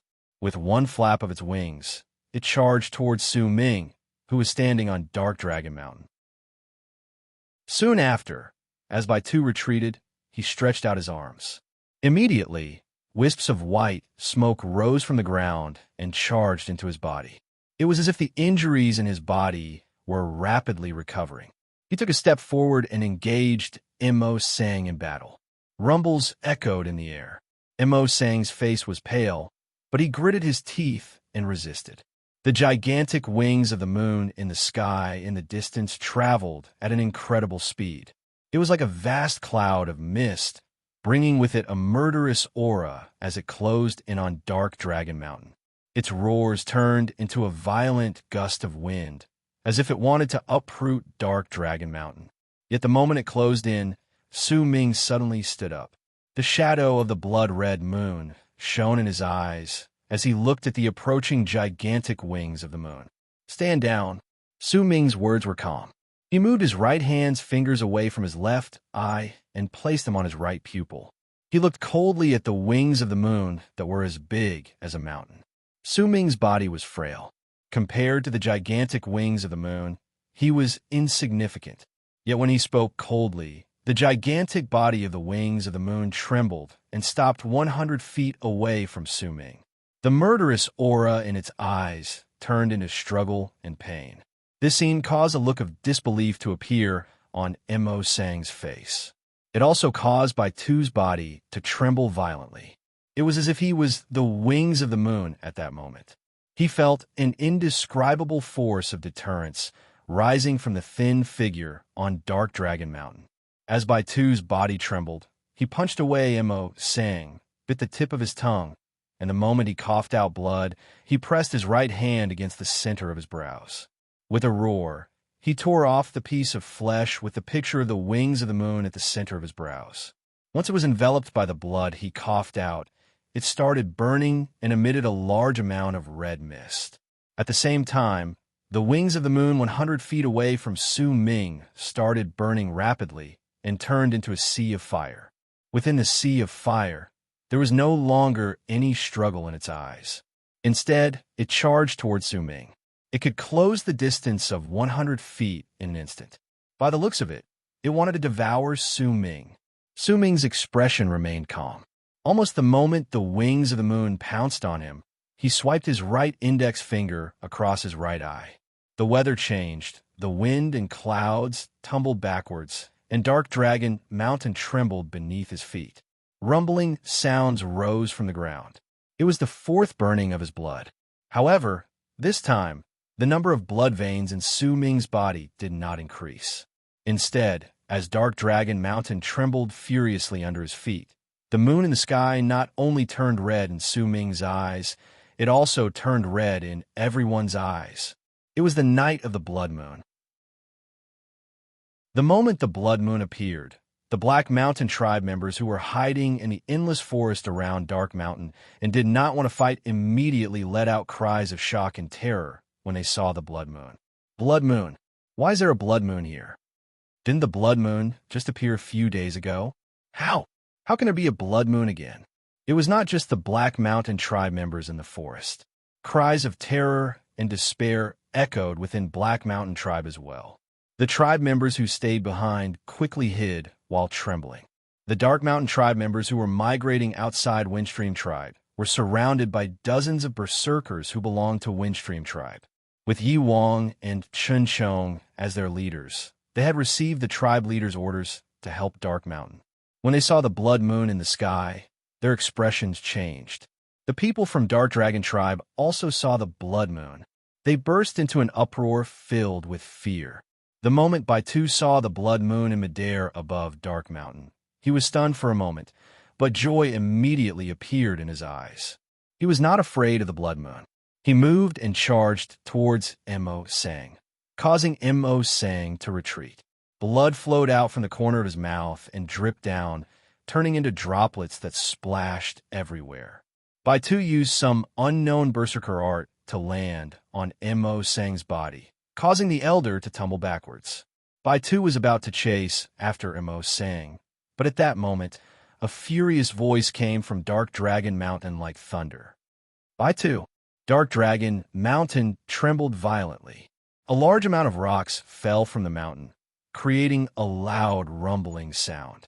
Dust also spread out from the forest at the foot of the mountain, blowing up the accumulated snow and forming a huge ring-shaped impact with Dark Mountain as the center. Roars echoed in the air, and pairs of blood-red eyes appeared from the cracks on the mountain as the roars and the sounds of wings flapping appeared. Soon after, wings of the moon rushed out. Their eyes were red, and when they rushed out, it was as if they covered the sky and earth. There was no end to them. Soon after Black Flame Mountain, the other three mountains, and the entire Dark Mountain trembled violently.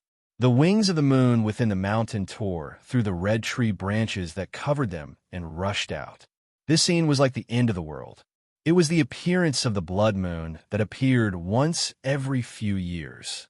The entire sky was filled with wings of the moon. By the looks of it, there were at least tens of thousands of them.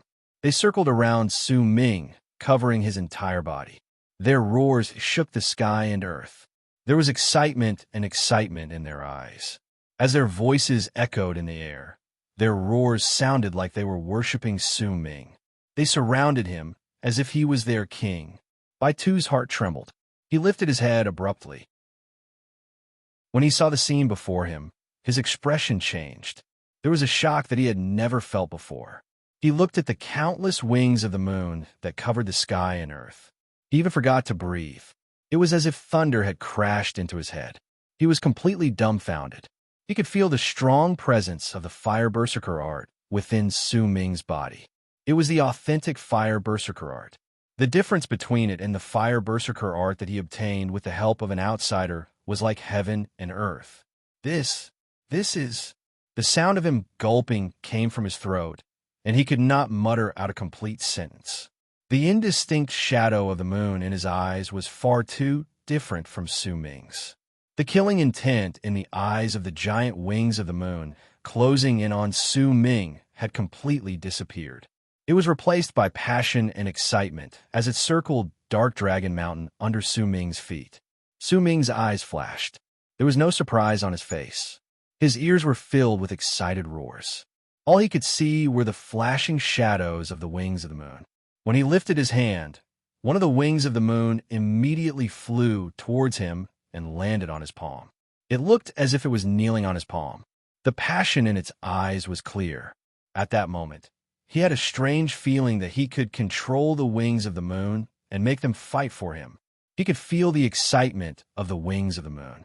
He could feel their excitement. He could feel the glory they had been longing for. Su Ming clenched his fists and took a step forward. Immediately, the wings of the moon opened up a path for him, allowing Su Ming to walk to the edge of Dark Dragon Mountain. He did not stop. Instead, he took a step into the air. The moment his feet touched the ground, he did not fall. A wings of the moon immediately flew out from under his feet and allowed him to stand on it. It supported Su Ming's body, allowing him to walk in the sky at that moment. Su Ming did not stop. He lifted his head abruptly. His eyes were filled with determination and determination. He wanted to help the elder. He wanted to fight with the elder against that damn Baitu. Su Ming hated Baitu to the core. It was this person who started the war. It was this person who made his tribe leave their homes in sorrow. It was this person who made them fight to the death as they migrated. Baitu was the culprit behind everything. With that hatred and determination in his heart, Su Ming turned into a long, blood-red arc and charged towards Baitu in midair. An endless amount of moonlight threads danced in the air behind him as he charged forward. He did not know how to fly, but with every step he took, wings of the moon would appear under his feet. They were so accurate that Su Ming felt as if he was walking on flat ground. He used his full speed. As he charged forward, the endless wings of the moon that covered the sky and the earth, along with the gigantic wings of the moon that originally belonged to Baitu, all charged forward with a mad roar. From afar, it looked as if someone had drawn a line in the sky with a brush. The wings of the moon that formed the line were wings of the moon, allowing Su Ming to step on the air. It was a terrifying sight to behold and unbelievable to those who saw it. There were countless wings of the moon. With Su Ming in the lead, he formed a straight line in the sky and charged forward like an arrow leaving its bow. Su Ming's eyes were filled with killing intent. His speed far surpassed Baitu's expectations. Even the elder did not expect it. Almost in an instant, he arrived in midair on the wings of the moon. He stood before the elder, who was still tumbling backwards, and used his body and determination to protect the exhausted elder. The elder did not know why the wings of the moon suddenly appeared because of Su Ming and why they worshipped him so excitedly. But when he looked at Su Ming, a smile appeared on his face. Even if he was exhausted, even if he had already sacrificed his life, even if there was still blood trickling down the corners of his mouth, he was still very happy. Because Su Ming had truly grown up. He could help the elder now. That frail figure had truly grown up like a mountain in the elder's eyes. Baitu. Su Ming knew that his level of cultivation was not high enough. He was not arrogant enough to think that he could win against Baitu's day. He wanted to use the large number of wings of the moon. With his will, he wanted the wings of the moon to fight for him.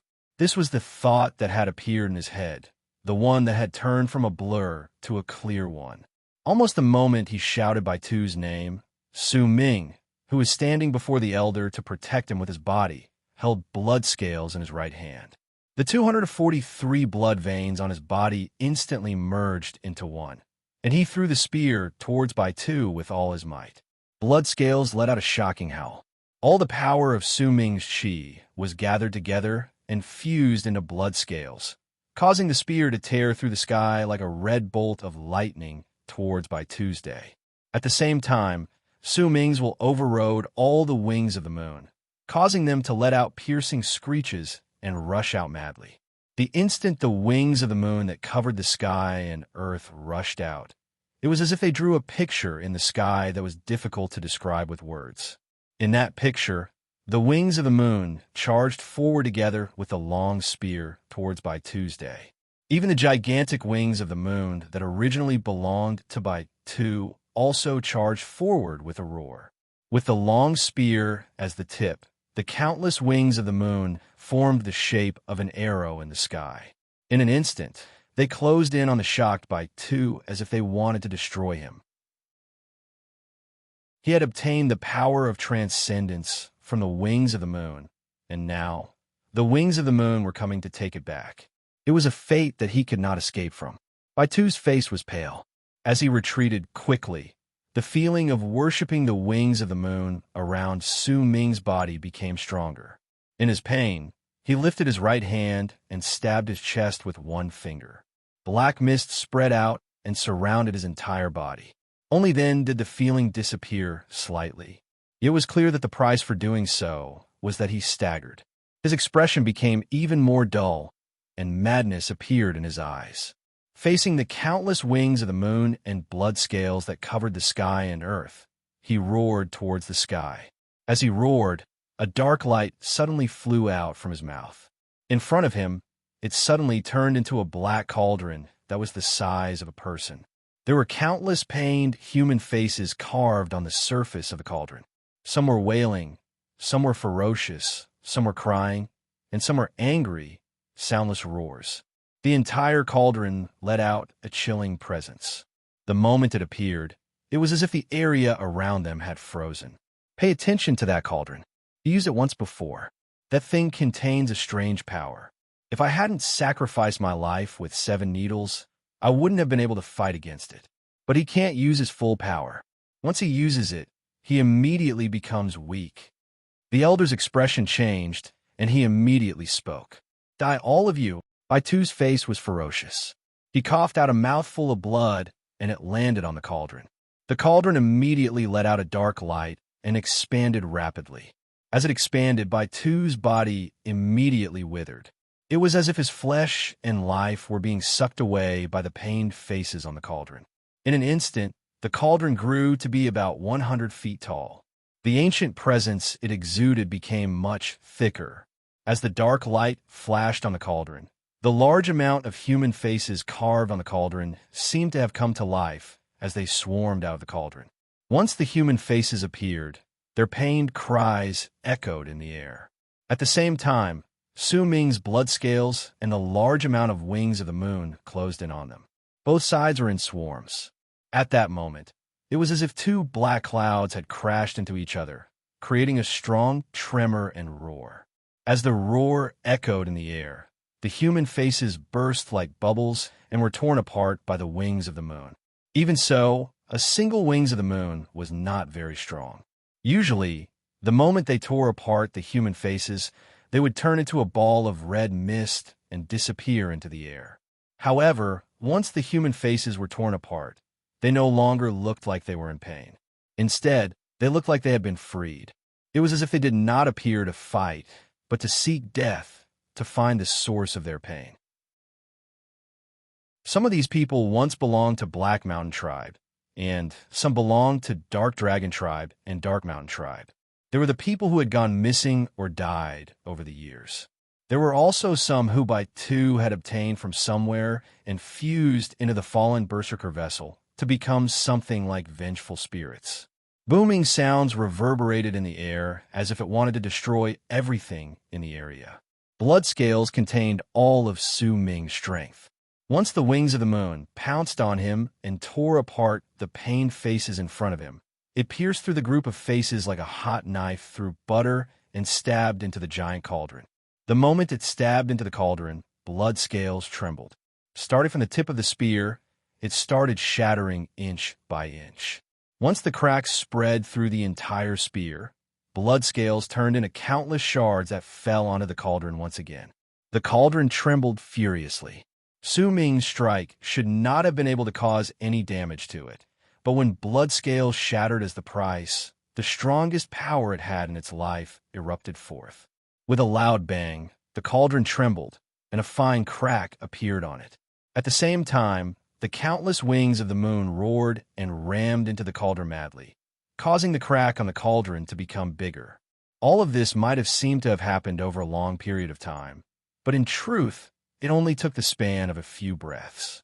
A sound that sounded as if the sky had been split apart rang in the air, and the cauldron shattered into two halves that fell to the ground. The moment the cauldron shattered, Baitu coughed out a mouthful of blood. He staggered backwards, but there was a vicious grin on his face. Cauldron murder! As for Su Ming, due to the destruction of blood scales, a large amount of blood flowed out from the corners of his mouth. Blood scales was the first berserker vessel he had obtained. It had accompanied him through the battle between Windstream and Wu Senator. It had also gone through the slaughter during the migration of the tribe.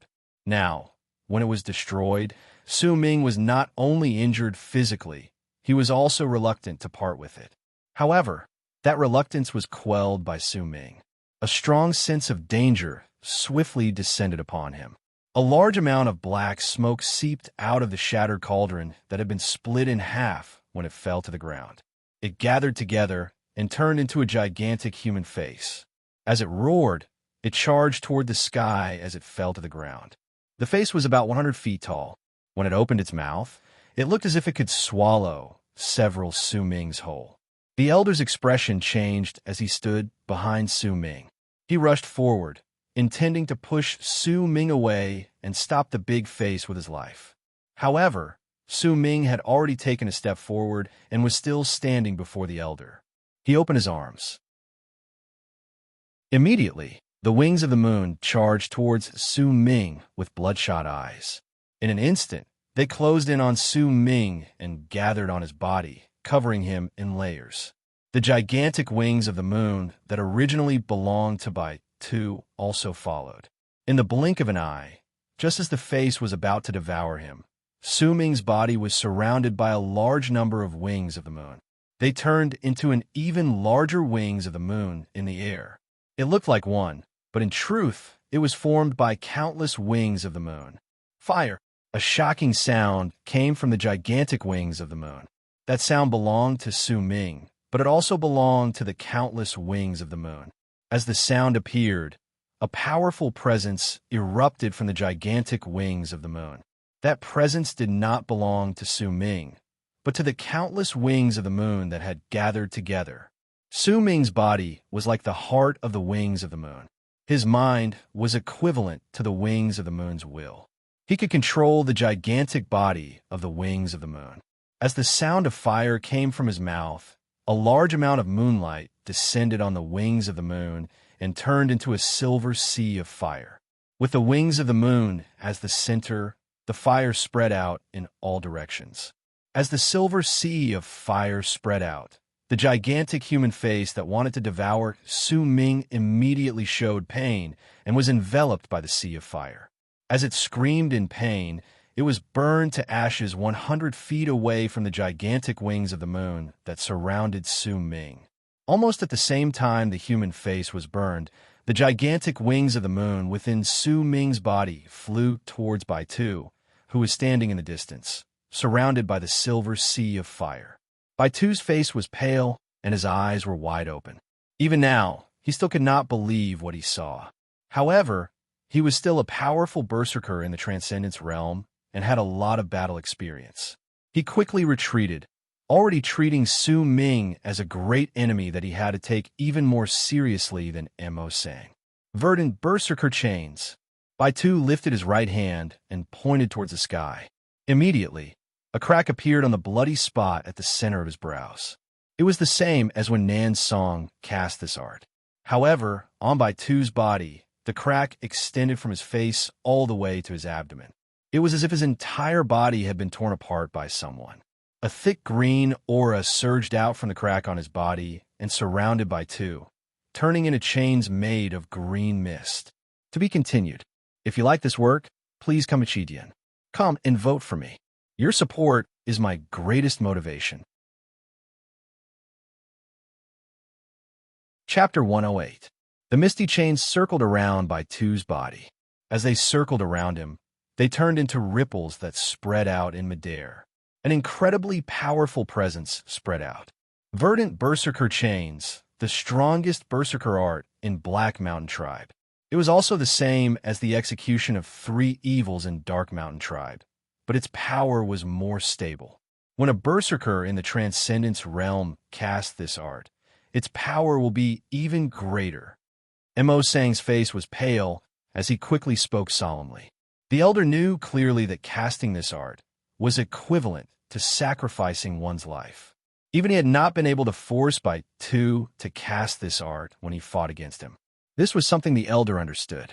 This was related to Bai Tu's personality. He was selfish and did not care about the lives of his tribe members. Even if all of them died as long as he was around, then Black Mountain Tribe could still expand rapidly. Almost the moment he spoke, Bai Tu, who was surrounded by numerous green chains, let out a ferocious roar. He swung his right hand down and pointed towards the giant wings of the moon that hid Su Ming within. The numerous green chains let out a buzzing sound and charged towards the giant wings of the moon. As they moved forward, the green chains continued growing in size. Eventually, they formed a straight line and closed in on the charging wings of the moon in the blink of an eye. They were so fast that they seemed to have fused with the sky and earth. In an instant, they appeared around the giant wings of the moon and surrounded the wings of the moon, binding the wings of the moon's body. Die! Bai Tu let out a ferocious roar. He lifted his hands as if he could control the green chains and attack together. Immediately, the green chains that bound the wings of the moon tightened. Su Ming's level of cultivation was not high enough. He did not have a berserker art that could threaten those in the Transcendence realm. He only had the powerful bodies of the wings of the moon. As they were bound by the green chains, under his control, the wings of the moon immediately started struggling madly. The two sides collided in the blink of an eye. The cyan chain immediately shattered, but the wings of the moon's body also trembled and a red gas rose into the air. Clearly, this collision had caused the wings of the moon to die. As the wings of the moon continued to struggle, the green chains tightened even more. Rumbling sounds echoed in the air. Every time the green chains broke, the wings of the moon would release a large amount of red gas and pay a heavy price. The veins on Bai Tu's face bulged. There was still a distance of 3 inches between his joined hands. However, it was obvious that this 3 inches was extremely difficult for him. As his hands trembled, he bit the tip of his tongue and spat out a mouthful of blood. The blood turned into 2 blood-colored arms and fused with his own arms. It was as if an additional force had appeared out of nowhere, causing the distance of 3 inches to suddenly shrink to 1 inch. At the same time, streaks of blood appeared on the green rope, and the tightening force instantly increased. With a boom, the rope sank into the body of the wings of the moon, causing the red gas coming out of the wings of the moon to increase by several times. Su Ming was bleeding from his eyes, ears, nose, and mouth in the wings of the moon's bodies. He could feel a sharp pain coming from his will. It was the cries of pain coming from the countless wings of the moon. "Why aren't you dead yet?" Bai Tu's hair was a mess. Just as he was about to increase his strength without caring about anything else, Mo Sang, who was in the distance, flew out without hesitation. He swung his arms, and the dark python covered in wounds manifested behind him. It opened its mouth and roared before charging at Bai Tu with the elder. The elder was already heavily injured. There were 7 bone needles piercing his body. This was the result of sacrificing his life. It was difficult for him to continue fighting. If Su Ming had not come, he would have chosen to self-destruct his blood veins in exchange for the elder of Black Mountain Tribe being heavily injured. However, he also knew that the elder of Black Mountain Tribe was already prepared for this. That was why he had been holding back. He did not want to force Mo Sang into a corner and instead wanted to exhaust him to death. Yet this was a chance for him to injure Bai Tu and leave Su Ming with it. The price was his own death, but the elder had no regrets.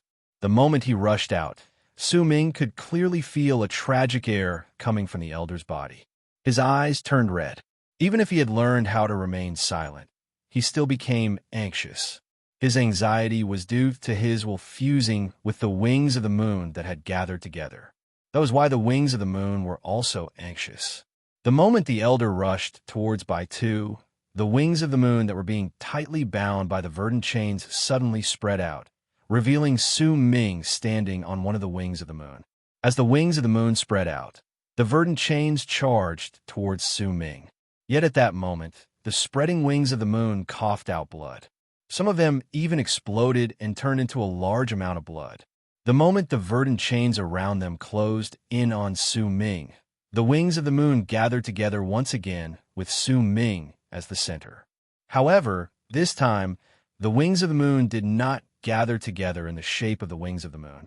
Instead, they turned into a giant that was hundreds of feet tall. The giant's face was indistinct, and his face could not be seen clearly.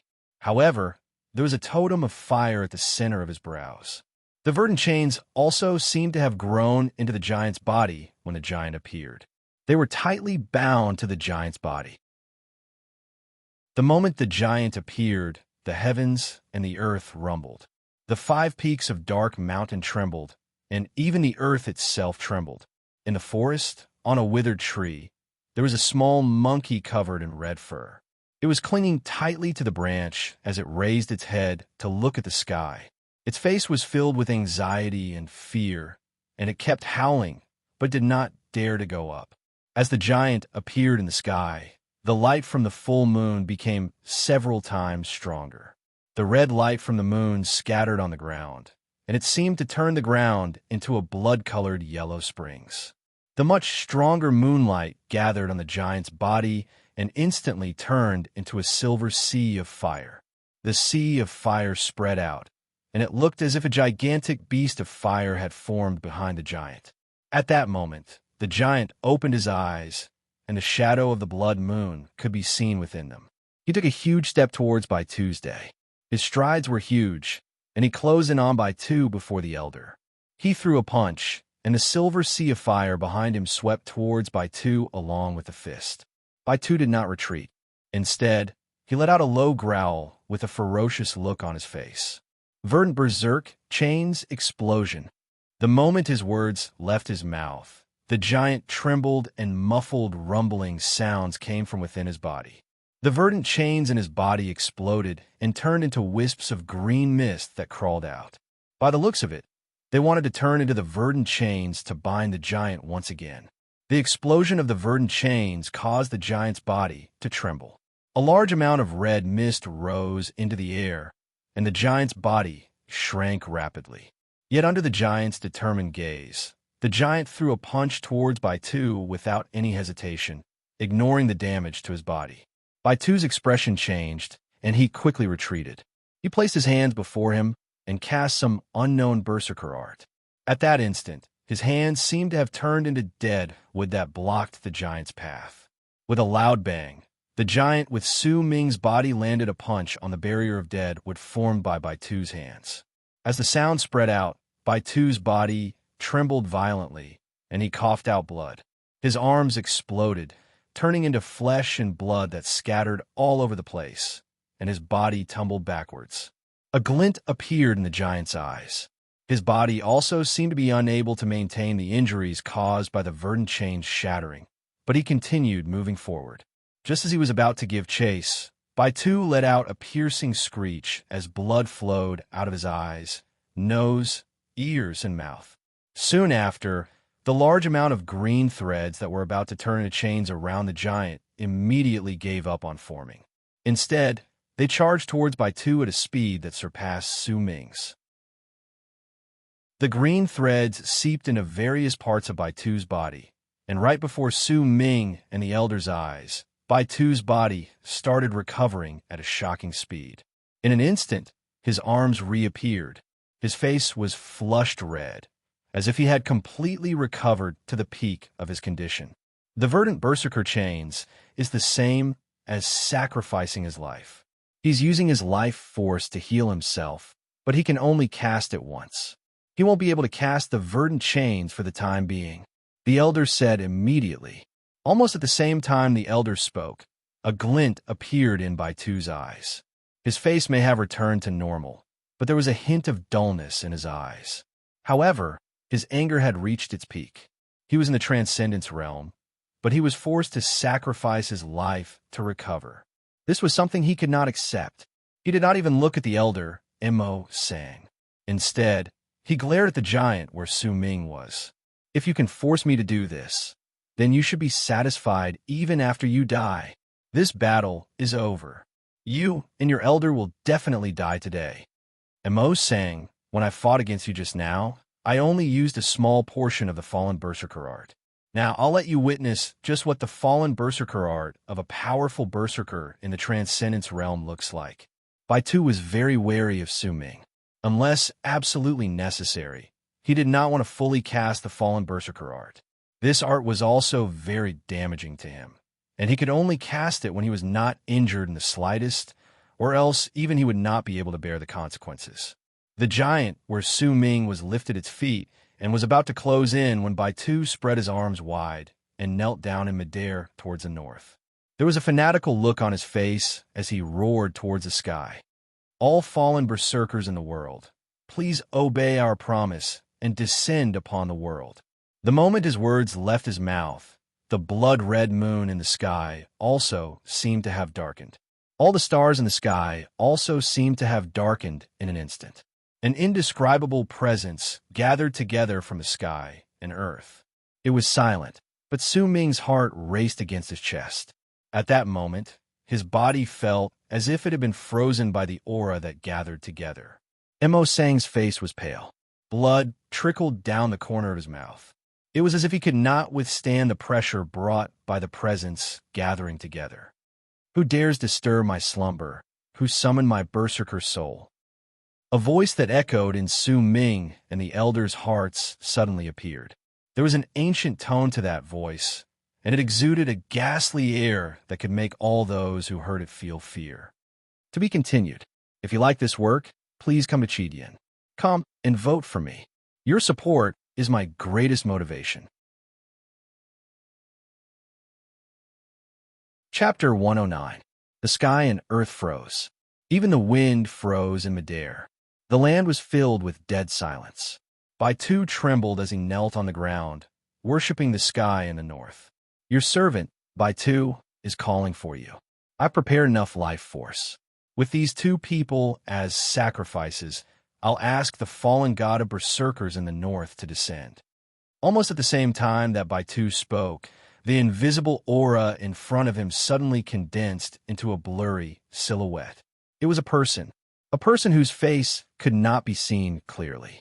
In fact, if one did not look closely, it would be difficult to see the person's existence. The moment he appeared, the elder trembled. The elder's body trembled, and even his breathing quickened. It was the same for Su Ming, who was in the giant's body.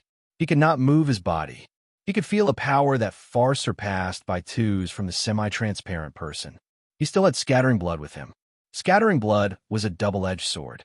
If it was damaged and touched his wounds, it would be the same as destroying himself. That was why Su Ming had to be careful every single time he used it. This was his trump card. He did not know whether this item would be effective against powerful berserkers in the Transcendence realm, but he had to try. However, it was too difficult for powerful berserkers in the Transcendence realm to get close to him. He might have had a chance just now, but the elder was by his side, and the person had quickly recovered from all his wounds. If he used it at the wrong time and the person swung it away, then there was a high possibility that the elder and himself would be affected.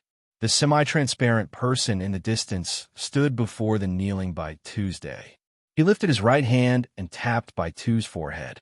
Baitu's body immediately trembled violently. Pain appeared on his face, but he endured it and did not cry out. A small hole appeared at the center of his brows, and a large amount of blood gushed out, as if it was absorbed by the semi-transparent person. Very soon, the person was no longer semi-transparent, but had turned blood red. A wisp of blood could be seen circulating within his body, gradually forming the outline of a small finger on his right hand. Baitu's body rapidly withered away. In the span of a few breaths, he looked as if he had turned into a skeleton. Not enough. Only a small part of the finger had the color of blood on it, but the rest of it was still translucent. The voice of the three entered their minds. Baitu seemed to have known since a long time ago that there was not enough blood. He seized the ground with both hands, and the ground immediately trembled. Dark Mountain instantly became dark, and all the snow on it turned black. As it spread out, the trees in the forest at the foot of the mountain turned into ashes. White smoke seeped out and charged towards Baitu from all corners of the land. Darkness spread out from the forest at the foot of the mountain. As it spread, all living things that were shrouded by it died miserably and turned into white smoke that rose into the sky. The little monkey hurriedly ran on the tree in panic. Only then was it able to avoid the spreading blackness. The white chi continued to rise into the air and fuse into Baitu's body, causing his body to recover from its withered state once again. However, at the same time, even more blood seemed to spurt out from the small hole between his brows and was absorbed by the figure in front of him. This terrifying scene was witnessed by Su Ming and the elder, but they could not stop it. They could not move even a single inch. It's still not enough. One of the fingers on the figure's right hand had turned completely red. "This is all I have. God of Northern Berserkers, please descend." Baitu trembled. He could not move his body at that moment. The wounds that had previously healed on his body appeared once again and tore open. "The sacrifice this time is not enough. I can only send one finger," the figure said slowly.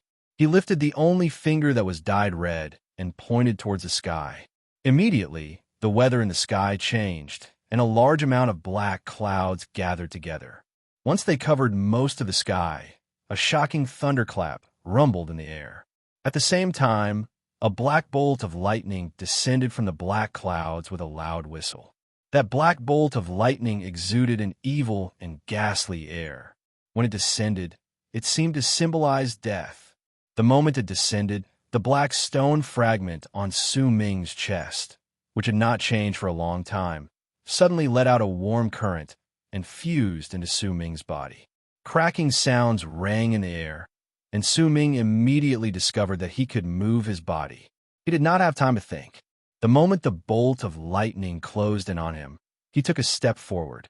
While Baitu could not move his body and had a large amount of wounds on his body, Su Ming brought out scattering blood. As he took a step forward, he closed the distance between him and Baitu's day. He extended his left hand towards the giant's body and immediately flicked it. The moment he threw out scattering blood, the giant was already closed in on by the black bolt of lightning. He could not avoid it. He clenched his right fist and hurled it towards the bolt of lightning. From afar, this scene looked like a giant glaring at the sky. He wanted to fight against the heavens as lightning fell from the sky. The indistinct figure that only had one red finger suddenly let out a soft gasp of surprise. As he looked at Su Ming, his body gradually disappeared, as if he could not stay there for too long. As he disappeared, the elder regained his freedom. Anxiety appeared on his face as he watched Su Ming's giant and the black bolt of lightning closing in on him in midair.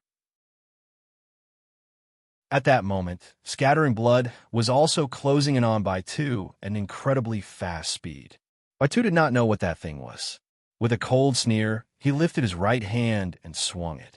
Immediately, a huge gust of wind blew towards it, but the moment it touched the scattering blood, the power of Su Ming's chi contained within the pill exploded, causing the scattering blood to turn into powder and turn into a layer of red mist that charged towards Baitu's day. Even if some of it was scattered by Baitu, most of it still landed on his body. It instantly crawled into his wounds as if it wanted to burn his blood. Child's play. Baitu's expression changed. With a cold sneer, he activated the chi in his body. With some unknown method, he extinguished the flames, but his face became even paler. There was an evil and ghastly air to the black bolt of lightning. The moment it appeared, it seemed to have turned into a ray of death in the world. It charged towards Su Ming and crashed into his fist. There was no rumbling sound. Everything happened without a sound. The elder and Baitu saw the giant's right arm shatter into pieces when it came into contact with the bolt of lightning, turning into a large amount of red mist that spread out. At the same time, the giant's body started trembling furiously. Starting from its shoulder, it started shattering inch by inch. The cracks continued spreading, and in an instant, an eighth of the giant's body had turned into mist. The bolt of lightning shot through the giant's body. Su Ming, the elder's eyes were bloodshot. Just as he was about to rush out, he saw the red mist surrounding the giant, which only had a small part of its body left, suddenly fall back and gather together once again. As the red mist gathered together, the elder saw Su Ming's body hidden within the remaining half of the giant's body. The moment he hurled his fist forward, he had changed his position within the giant's body. Even so, Su Ming's entire body was covered in blood. It was as if he had reached the end of his life. The black bolt of lightning that had destroyed most of the giant's body stopped in midair. It seemed to have become much dimmer and changed its direction slowly. It did not go towards the elder, but continued piercing through the red mist that seemed to be changing the giant's body. Baitu was bleeding from his eyes, nose, and mouth in the distance. His breathing was rapid. Summoning the fallen god of berserkers required him to offer up his life force. But at the same time, he also needed to continuously offer up his life force for the black bolt of lightning to bring out its power. He had also used up some of his strength to extinguish the flames in his body. The strength of that strike was largely related to his level of cultivation, because the power of that bolt of lightning was actually his own power. It was just that it had been slightly changed by the strange fallen god of berserkers. At the end of the day, it was still largely related to Baitu's level of cultivation. "Why aren't you dead yet? Go and die." Veins popped up on Baitu's face. The sight of the veins popping up on his skinny body looked terrifying. The black bolt of lightning was no longer dull. It changed its direction and was about to charge towards Su Ming. Mo Sang turned his head around and looked at the heavily injured dark python that had accompanied him in battle. That dark python was formed from his berserker mark and had been with him for his entire life. When he looked at the dark python seemed to have gained a life of its own and was also looking at the elder. The elder did not hesitate. He closed his eyes, and the clothes on his upper body exploded with a bang, revealing his body that had the marks of time. There were a large number of blood veins that had gathered together to form the dark python mark, but at that moment, the dark python mark seemed to melt. In an instant, it was as if it had been washed away and disappeared from the elder's body. The moment the dark python mark disappeared, a blood-red mark of a tooth appeared on the elder's chest once again. It occupied his entire upper body. The tip of the tooth was at the center of the elder's brows. It looked as if it was alive, as if it was a real tooth. The moment the tooth mark appeared, Baitu, who had been sacrificing his life to control the black bolt of lightning to attack Su Ming, suddenly had a drastic change in his expression. There was shock and disbelief on his face. There were many things that had shocked him that night. The appearance of the blood moon, the appearance of the wings of the moon, and the true fire berserker art. Yet compared to what he saw, the fact that the berserker mark on Mo Sang's body had turned into a tooth made him even more shocked than before. "This is impossible. You have 2 berserker marks. This is impossible. We berserkers can only have 1 berserker mark in our lives. You have 2. Shock appeared on Baitu's face. The moment he saw that, he even forgot to control the black bolt of lightning. He could not believe what he saw. He also knew that if the news of Mo Sang having 2 berserker marks spread out, the entire world would be shocked. That was because he had never heard of anyone possessing 2 berserker marks since ancient times. No one could do it. Even the legendary god of berserkers only had 1 berserker mark. Mo Sang opened his eyes. His face was calm. Once the second berserker mark appeared on his body, he lifted his right hand and grabbed at his chest. Immediately, a gigantic tooth that was as tall as a person appeared in his hand. There was a ghastly air about the tooth. Its entire body glowed with a white light. Once the elder held it in his hand, he leapt backwards and landed on the head of the dark python that had yet to disappear. "This is my final move. I was going to use it anyway." A sorrowful look appeared on the elder's face. He held the gigantic tooth, and stabbed it into the head of the dark python beneath his feet. Pain appeared on the dark python's face, but it did not move. It simply allowed the elder to stab the tooth deep into its head. With a loud bang, the instant the tooth completely pierced into the python's head, the dark python's eyes became dull and it died. Yet at the same time it died, its body rapidly withered away. However, a wave of black mist surged out from the wound on its head where the tooth had pierced through. As the dark python's body disappeared, a large amount of black mist surged out. In an instant, the dark python completely disappeared from the world, along with the tooth. The thick black mist before the elder continued squirming and tumbling about before it turned into the head of a ferocious beast with a single horn on its head. That beast's head was like a malicious spirit. There was a black iron ring on its nose. It charged out with a shocking pressure and a presence that was similar to that of a transcendence berserker. It charged towards Baitu, whose face was filled with panic. Chapter 108. Summoning 108 heroes to throw out their recommendation tickets and monthly tickets. I'm a hero too. I've already cast my vote. Hee hee. To be continued. If you like this work, please come to Chidian. Come to vote for me. Your support is my greatest motivation. Chapter 110. Baitu was terrified. Never in his wildest dreams did he expect that there would be a berserker with 2 berserker marks in the world. To him, it was inconceivable.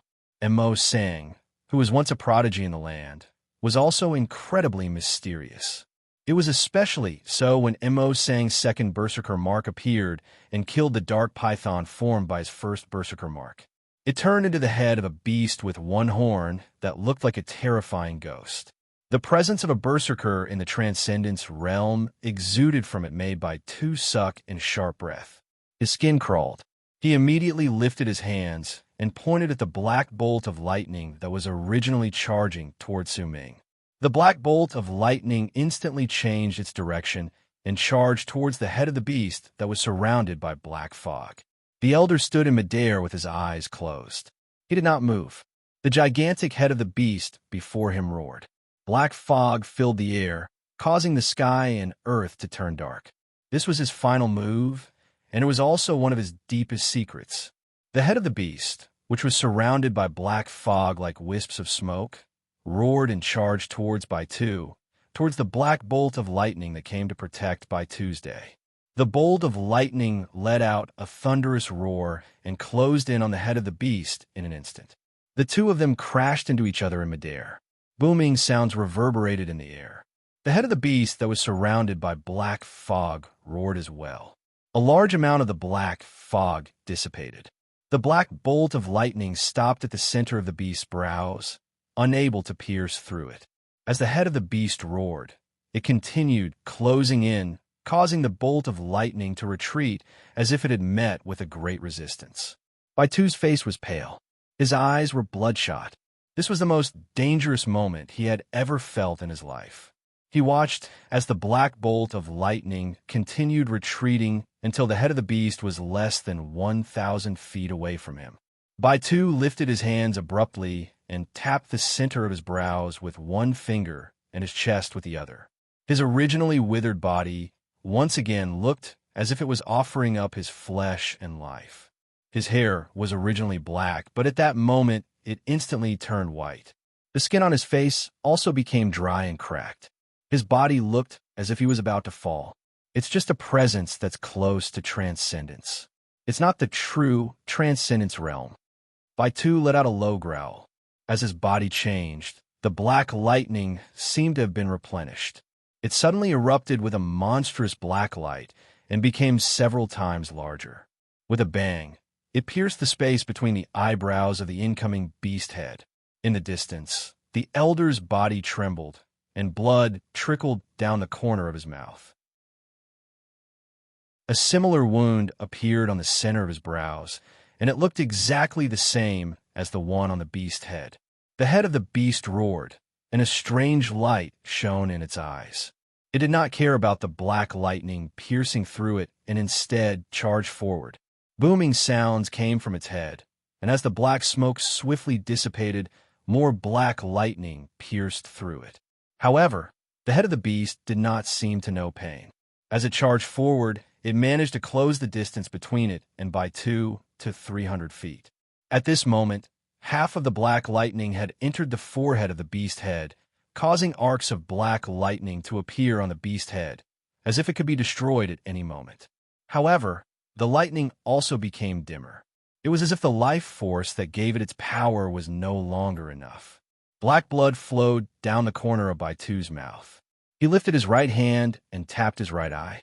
His right eye instantly became dull, as if it had lost its life force, and turned white. The moment his right eye turned white, the black lightning immediately shone with a powerful black light once again. With a bang, most of the lightning pierced through the center of the beast head's brows. At that moment, the beast head was only 100 feet away from Baitu's day. In the distance, Su Ming had his eyes closed. His entire body was covered in the blood of the wings of the moon. With Su Ming's body as the core, the blood gradually gathered together, as if it wanted to turn into a strange blood statue. As it slowly took shape, a strange pressure spread out from the blood statue. At that moment, Baitu became anxious. He lifted his right hand and pointed at his right leg. With a bang, his entire right leg exploded. This was the second time he sacrificed his right leg after he sacrificed his right eye. The moment his right leg exploded, the beast head was already less than 50 feet away from him. However, the black lightning pierced through the center of the beast head's brows with a bang and came out from the back of its head. The destructive power of the lightning caused the eyes of the beast head to instantly dim before they rapidly dissipated. However, its charge did not seem to have stopped, and it charged straight at Baitu's 50 feet, 40 feet, 30 feet. It was so fast that Baitu could no longer be seen as he let out a terrified howl. The only thing that could be seen was the beast head that covered Baitu's body, turning into a faint layer of black mist that rose into the air and disappeared. The elder's face was pale. He opened his eyes. There was hope in his dull eyes, but that hope turned into despair in the blink of an eye. He coughed out blood, and the moment the beast head disappeared, he staggered backwards as if he had been struck by a huge force. He eventually fell on one of the 5 summits of Dark Mountain and struggled to sit up. A crazed and excited laughter came from the spot where the black mist from the beast head had disappeared. It was Baitu's voice. He did not die. During that instant, he even thought that he was destined to be killed. However, the beast head was blocked by a ray of black light that came from Baitu's body when it was less than 5 feet away from him. The moment it touched it, it disappeared. "Who can kill me?" Emo sang, "You may be strong and you may have 2 berserker marks, but you can't kill me." Baitu panted harshly. His heart was filled with fear. He knew that if the mysterious man in black had not left some sort of power in his body before he left, then he would not have been able to withstand the attack from the beast head just now. At that moment, he looked incredibly pathetic. He had lost an eye and a leg, and his body was as thin as a stick. His face was ashen, but he still lifted his head and laughed towards the sky. "I'll kill him first. I'll let you watch him die in front of you. Then I'll take care of you." Baitu panted harshly.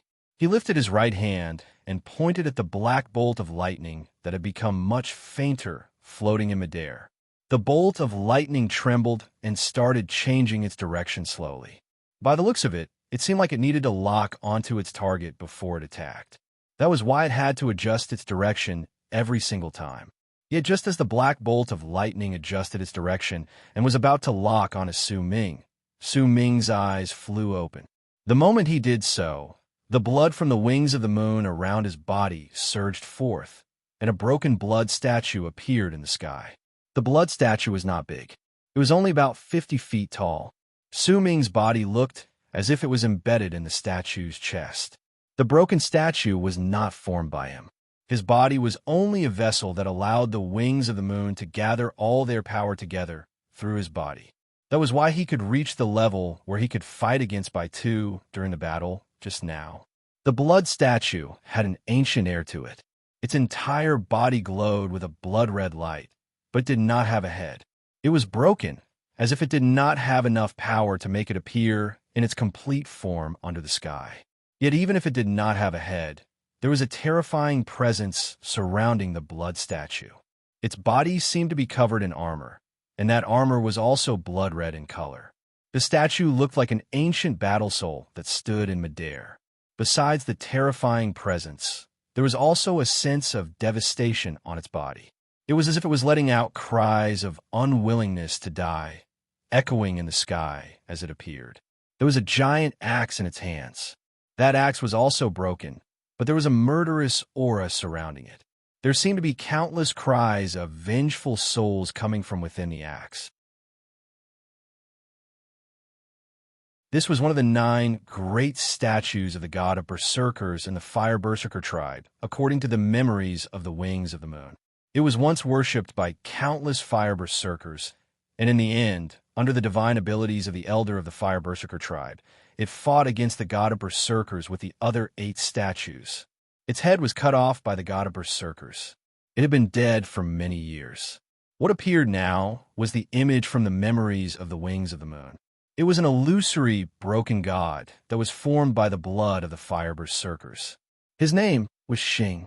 Baitu opened his mouth. There were far too many things that had shocked him during the battle that day, but he did not become numb to them, because the shocking things that happened each time made him more shocked than the last. Su Ming's eyes flashed as he stood at the chest of the headless, broken god. The broken god took a step forward, and with that one step, the sky seemed to tremble. Yet Su Ming knew that the tremors were just an illusion. The broken god's appearance was formed by the memories of the Wings of the Moon. Perhaps he really did have great power, but he was already dead and was just an illusion. That was why the power he could display was extremely weak.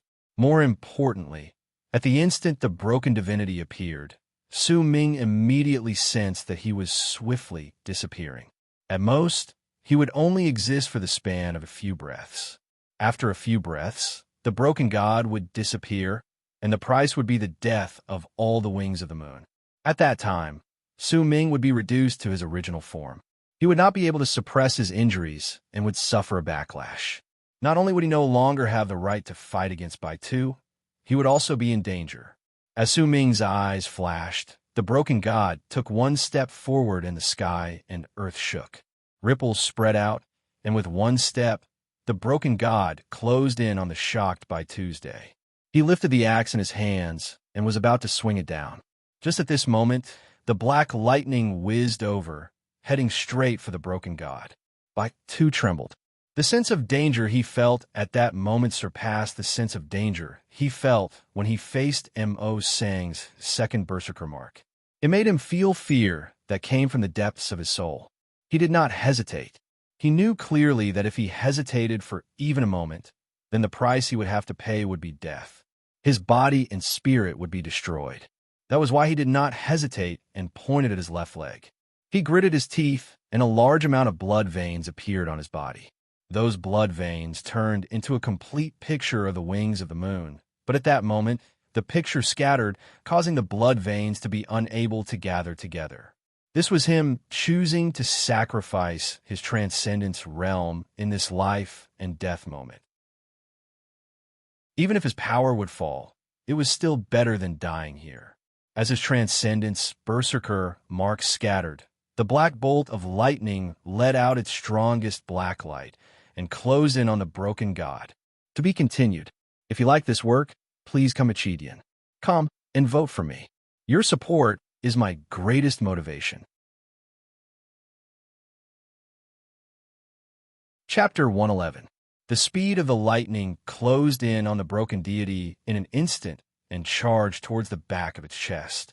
The moment it touched the broken deity, thunder rumbled in the air, but the broken deity did not stop. It was as if it did not care about the black lightning, even if there were countless black lightning arcs swimming around its body. Yet, even so, the blood of the Wings of the Moon that formed the broken divinity dissipated at an even faster speed under the lightning that contained Baitu's sacrifice of his power in the Transcendence realm. It caused the time that the broken divinity existed to become shorter. In Su Ming's mind, the moment the axe fell, the divinity would disappear. Yet, even if the axe only contained a tiny bit of the power of the executioner from ancient times, it was still enough to kill a mere berserker in the transcendence realm. Countless wails rang out from the giant axe he lifted. There seemed to be a large number of souls that had died to the axe since ancient times. They lingered around the axe and slashed down violently. No! Despair appeared in Baitu's eyes. The moment the battle axe fell, he felt as if thousands of mountains were pressing down on him. He did not have any strength to fight back. His body trembled, and he instinctively lifted his hands, as if he wanted to stop death from descending upon him. A black light flashed within his body. The black light that had helped him escape the danger appeared once again and surrounded his body, turning into a circular screen of light. This was his last resort. However, the gigantic axe that was surrounded by countless wailing, vengeful souls slashed down. The moment the black shield touched it, it immediately shattered. It did not even manage to slow it down for a moment. It was as if it did not exist, allowing the axe to pass through and charge towards the despairing Baitu's day, seeing that Baitu was about to die. Su Ming's hatred towards this person filled his entire body. Yet at that instant, just as the axe was about to fall, the air before Baitu suddenly distorted, and a person dressed in black walked out of it. He lifted his right hand, and with a flash of light, a purple shield appeared in his hand. It crashed into the battle axe, swinging down. Booming sounds shook the sky and earth at that instant. The shield in the black-robed man's hand shattered. His body swayed, and as he retreated, he grabbed the despairing but excited Baitu and retreated swiftly. He retreated a distance of 1,000 feet before he came to a stop.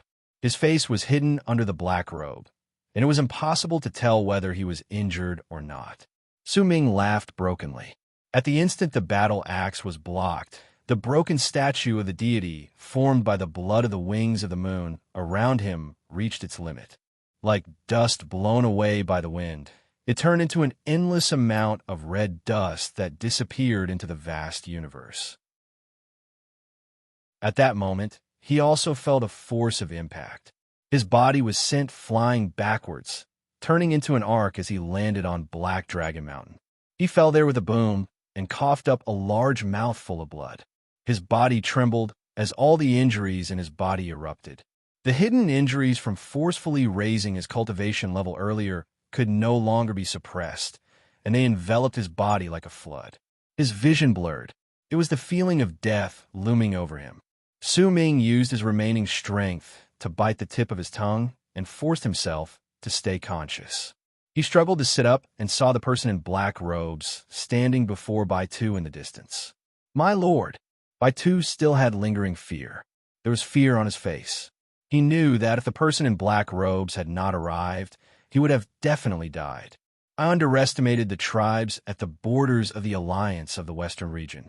First, the two transcended berserkers from the weak tribe of Meow Man managed to fuse their chi together and bring out 3 attacks that belonged to those in the later stage of the Transcendence realm. Now, I see you practicing the pure Fire Berserker art. You actually managed to make the wings of the moon summon the broken image of Xing. That attack just now, if it weren't for the fact that your power was too weak and you couldn't bring out enough power, I wouldn't have been able to withstand it. The person in black robes spoke in a hoarse voice. His body trembled slightly, and there was lingering fear on his face. If it were not for the fact that Baitu was still of great use to him, and the fact that he could tell that the broken deity's axe did not have enough power, he would not have come to save him. Blood flowed out of the corner of his mouth under the black robes, but no one could see it. Bone's sacrifice realm. You killed Jingnan? On the other mountain, the elder no longer had any strength left to fight. He looked at the person in black robes and spoke slowly. They are, after all, from the great tribe of Meow Man. With how protective Meow Man is, killing them will definitely bring trouble in the future. The person in black robes cast a glance at the elder and suddenly laughed. His laughter was hoarse and ghastly. He looked at the elder and lifted his right hand to bring out a black plate from his bosom. There was a complete spine carved on the plate, and there was a cold air coming from it. He threw the plate towards the elder, and it floated before him. The elder looked at the plate, and his expression changed drastically. It turned incredibly sour. Besides searching for the ruins of the Fire Berserker tribe, I also came here for you. Mo, you didn't disappoint us. If you died in by Two's hands, then you would no longer be one of us.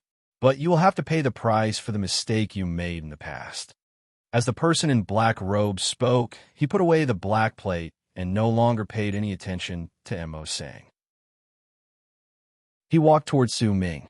I didn't expect that I would actually find the successor of the Fire Berserker tribe here. Su Ming sighed softly. His expression was calm.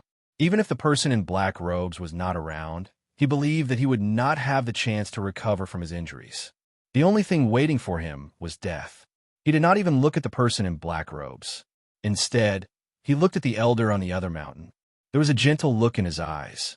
He had already tried his best. Everything is over. I'm sorry, I didn't take good care of him. The elder fell silent. He did not expect that all of this was caused by the terrifying group of people he had unintentionally joined in the past. He closed his eyes in anguish. At the moment the elder closed his eyes, his body suddenly trembled. A layer of yellow light appeared on his body. That light instantly reached a piercing degree, and a presence that did not seem to belong to the world erupted forth from the elder's body with an abrupt and domineering air.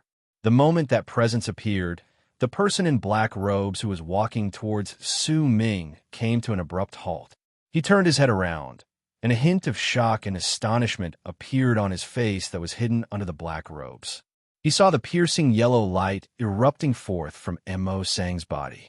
As the light shone, it gathered at the top of Mo Sang's skull.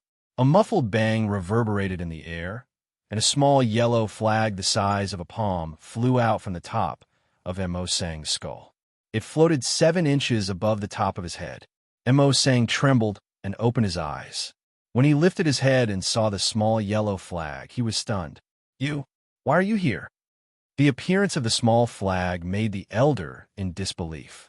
He originally thought that this item would never appear in his life, because the person who gave him this item had fused the flag into his blood. The elder had tried countless times over the years, but he could not detect it. He could only vaguely sense its existence.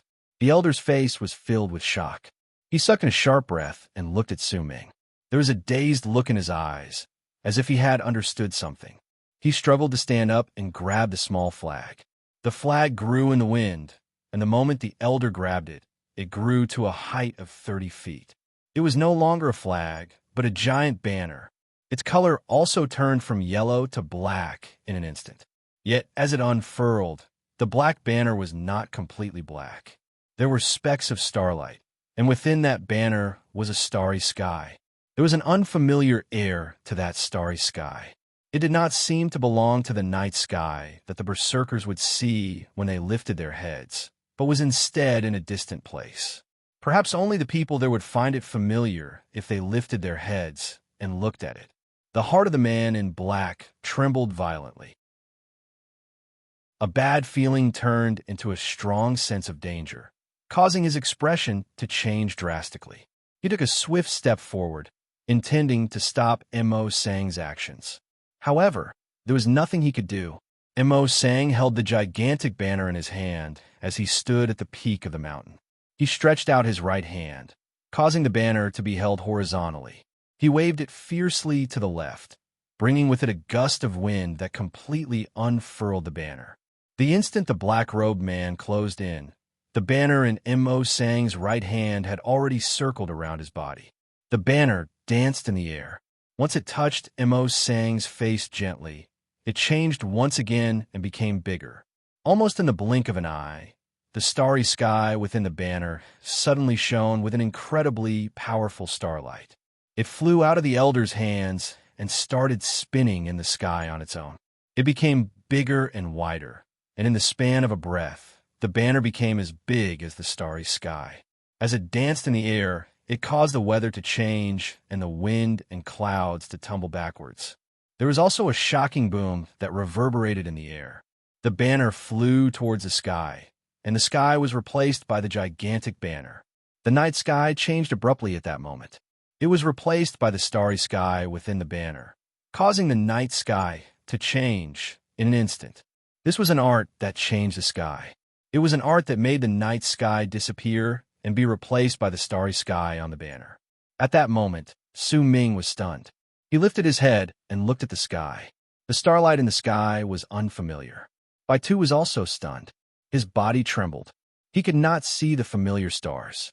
At that moment, the night sky he was looking at was unfamiliar. It was a sky he had never seen before. There was not a single one of the stars he was familiar with.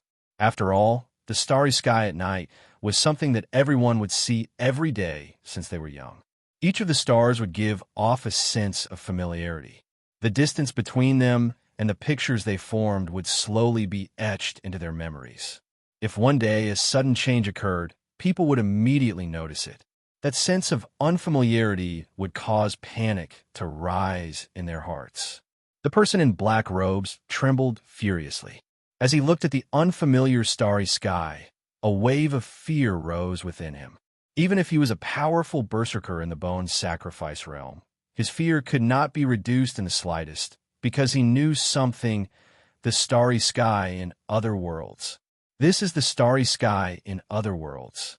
The moment the starry sky appeared, the elder coughed out blood and staggered backwards. But he still shouted at Su Ming, who was staring at the starry sky in a daze. Su Ming, remember this starry sky.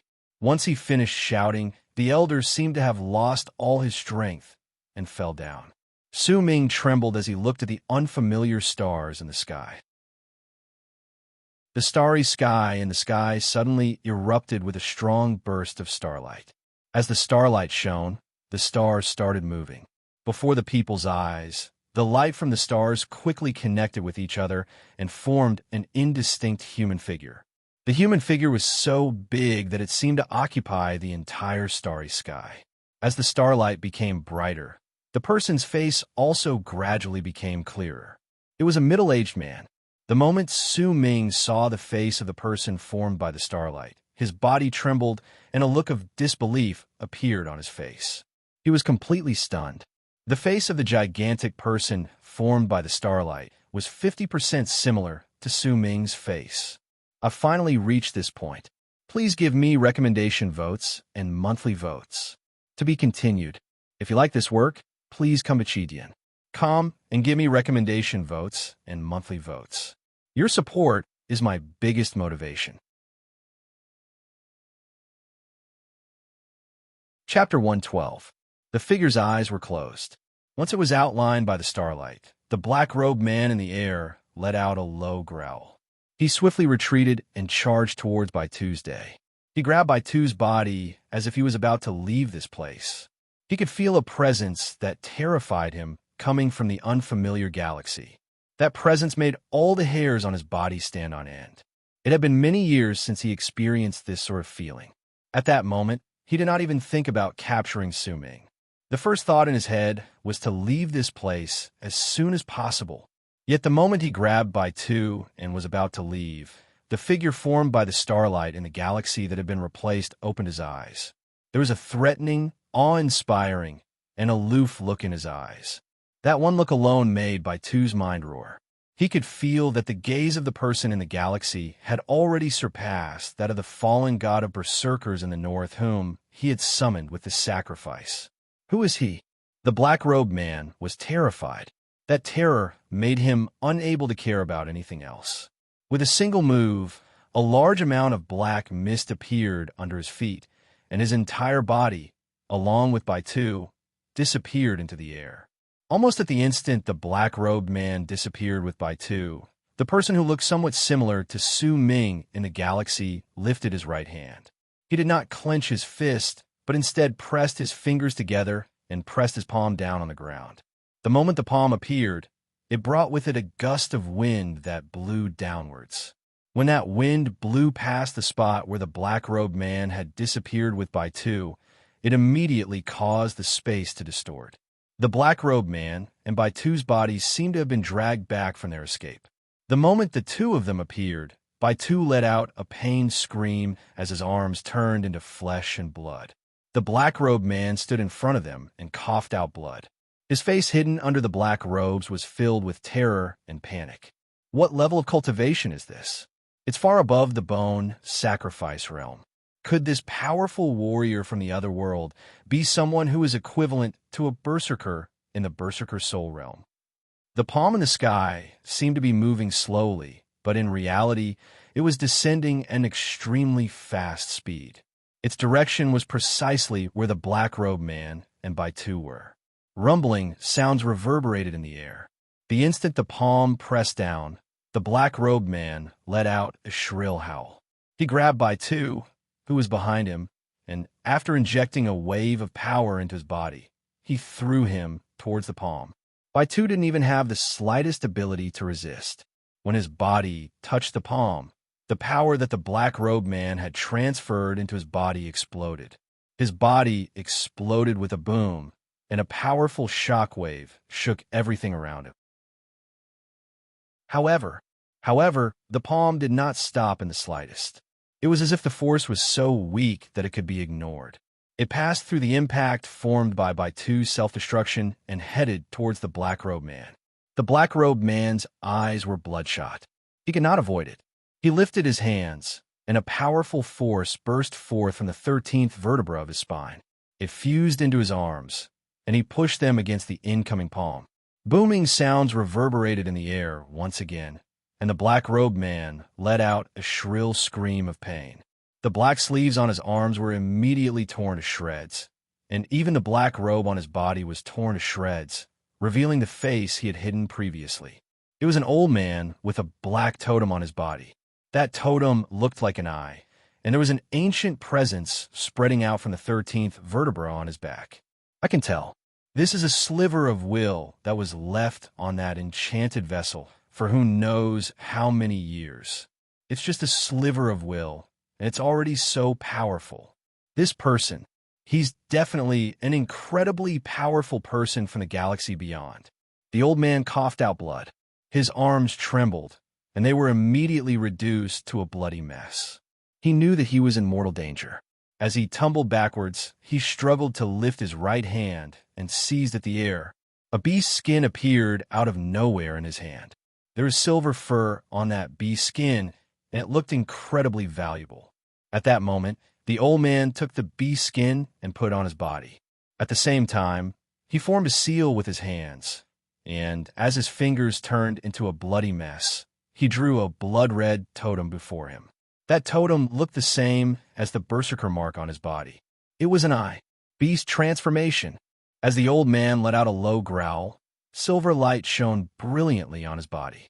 At that instant, an incredibly strange change appeared on his body. Once he was covered by the beast's skin, the silver light instantly spread through his entire body, and right before Su Ming's eyes, he turned into a silver, ferocious beast. That ferocious beast looked like a bull, but it only had one eye. Its entire body was covered in silver fur, and the two horns on its head shone with lightning sparks. The 13th vertebra under the silver fur on its back burst forth with the full power of a berserker in the bone sacrifice realm. It let out a wild beast roar towards the incoming palm and rammed into it. The palm closed in, and the instant it touched the silver bull, the beast started trembling. The two horns on its head immediately shattered, and all the silver fur on its body fell off, as if it had been shaved off forcefully. When all the fur fell off, a layer of beast skin was torn off from the bull's body. With a flash of light, the bull disappeared, and the old man's body appeared once again. His face was pale, and despair appeared in his eyes. As he coughed out blood, the palm pressed down on his body. His arms shattered with a bang, and his legs also disappeared. Only his body was left, but the 13th vertebra on his back shuddered and shattered with a bang. The shattering of that vertebra caused the old man to let out a pained scream, along with despair. He knew that his berserker bones had been shattered by the palm, and even if he was lucky enough to survive, he would no longer be a powerful berserker in the bone sacrifice realm. It's just a thought, and it's already so powerful. As he laughed brokenly, he closed his eyes. Yet the instant he closed his eyes, the world became unstable due to the series of battles going on. Due to the palm pressing down on him, a large amount of cracks appeared in the air around the old man. Those cracks spread out rapidly, and in an instant, like a mirror being shattered, the space shattered with a bang. Space shattered. There was space in the world, but it was invisible. However, if it ran into a powerful attack, it would appear for an instant, and then it would quickly recover on its own. However, the instant the space shattered, it would turn into a void that could devour everything. That void contained a great suction force that could suck in all the existences in the area. At that moment, the instant the space above Dark Mountain shattered, a void appeared. It was a black vortex, and the moment it appeared, the black-robed man was the first to be sucked in, allowing him to avoid the palm that made him despair. At the same time, a large amount of shattered stones fell from the mountains around the area, along with the dried-up plants, black snow, and everything else flew out and surged into the void. Su Ming could no longer move his body. Under the powerful suction force, his body was dragged towards the void, and he was sucked into the void along with the shattered stones and plants. The instant he was sucked in, he saw his elder lying on another mountain with his eyes closed. It was unknown whether he was dead or alive, but he was also sucked in by the void. This was the last thing Su Ming saw. His vision turned black, and as he was sucked in, he lost his will. The hole only existed for a few breaths of time before it closed up and disappeared without a trace. The world returned to normal, and the starry sky in the sky gradually faded away. The giant figure also began to dim. Finally, cracking sounds echoed out as a flag that had turned from black to yellow fell to the ground. It was blown away by the wind and turned into dust. The ground rumbled and cracks appeared on the ground. The small amount of black snow that still remained shattered and scattered in all directions. The outline of a gigantic palm appeared on the ground. Booming sounds reverberated in the air, and one of the 5 mountains in Dark Mountain was reduced to ashes that scattered in the air. Everything gradually calmed down. In the part of the forest that was not affected by the battle, a small monkey ran towards it anxiously.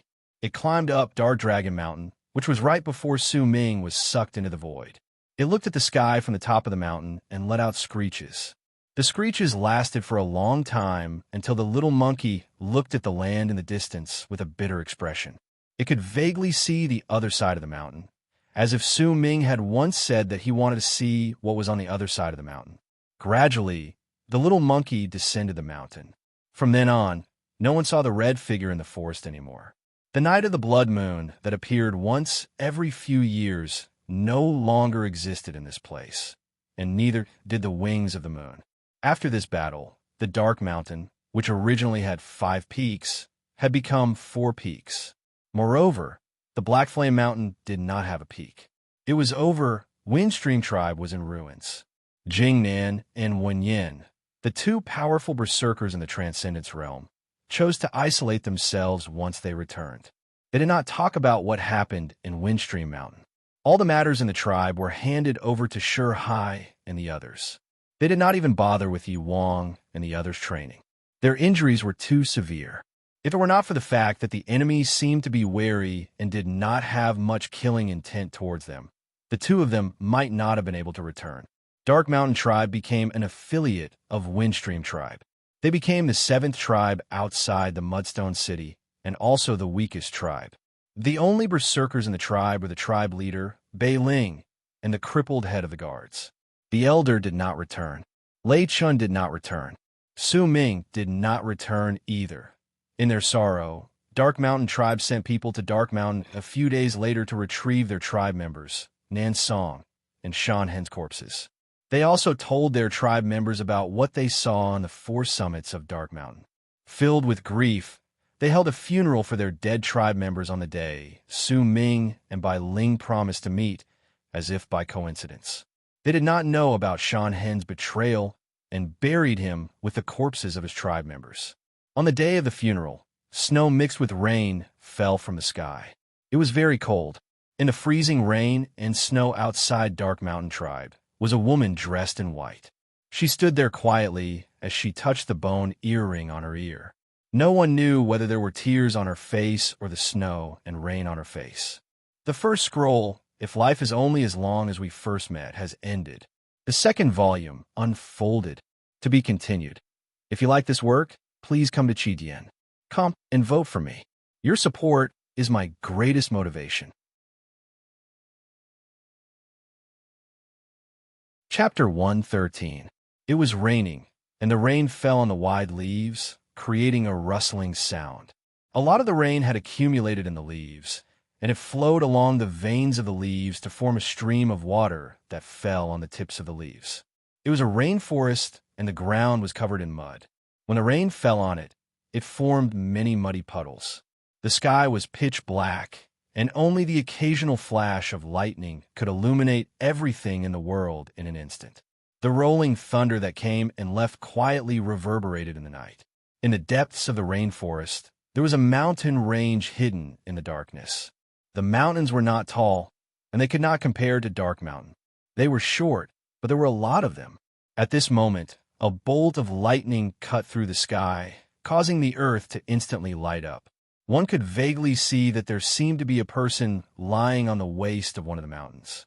This person had already been here for several days. In this remote and desolate place, it was unknown how this person had appeared. He was wearing a torn bee skin and looked extremely wretched.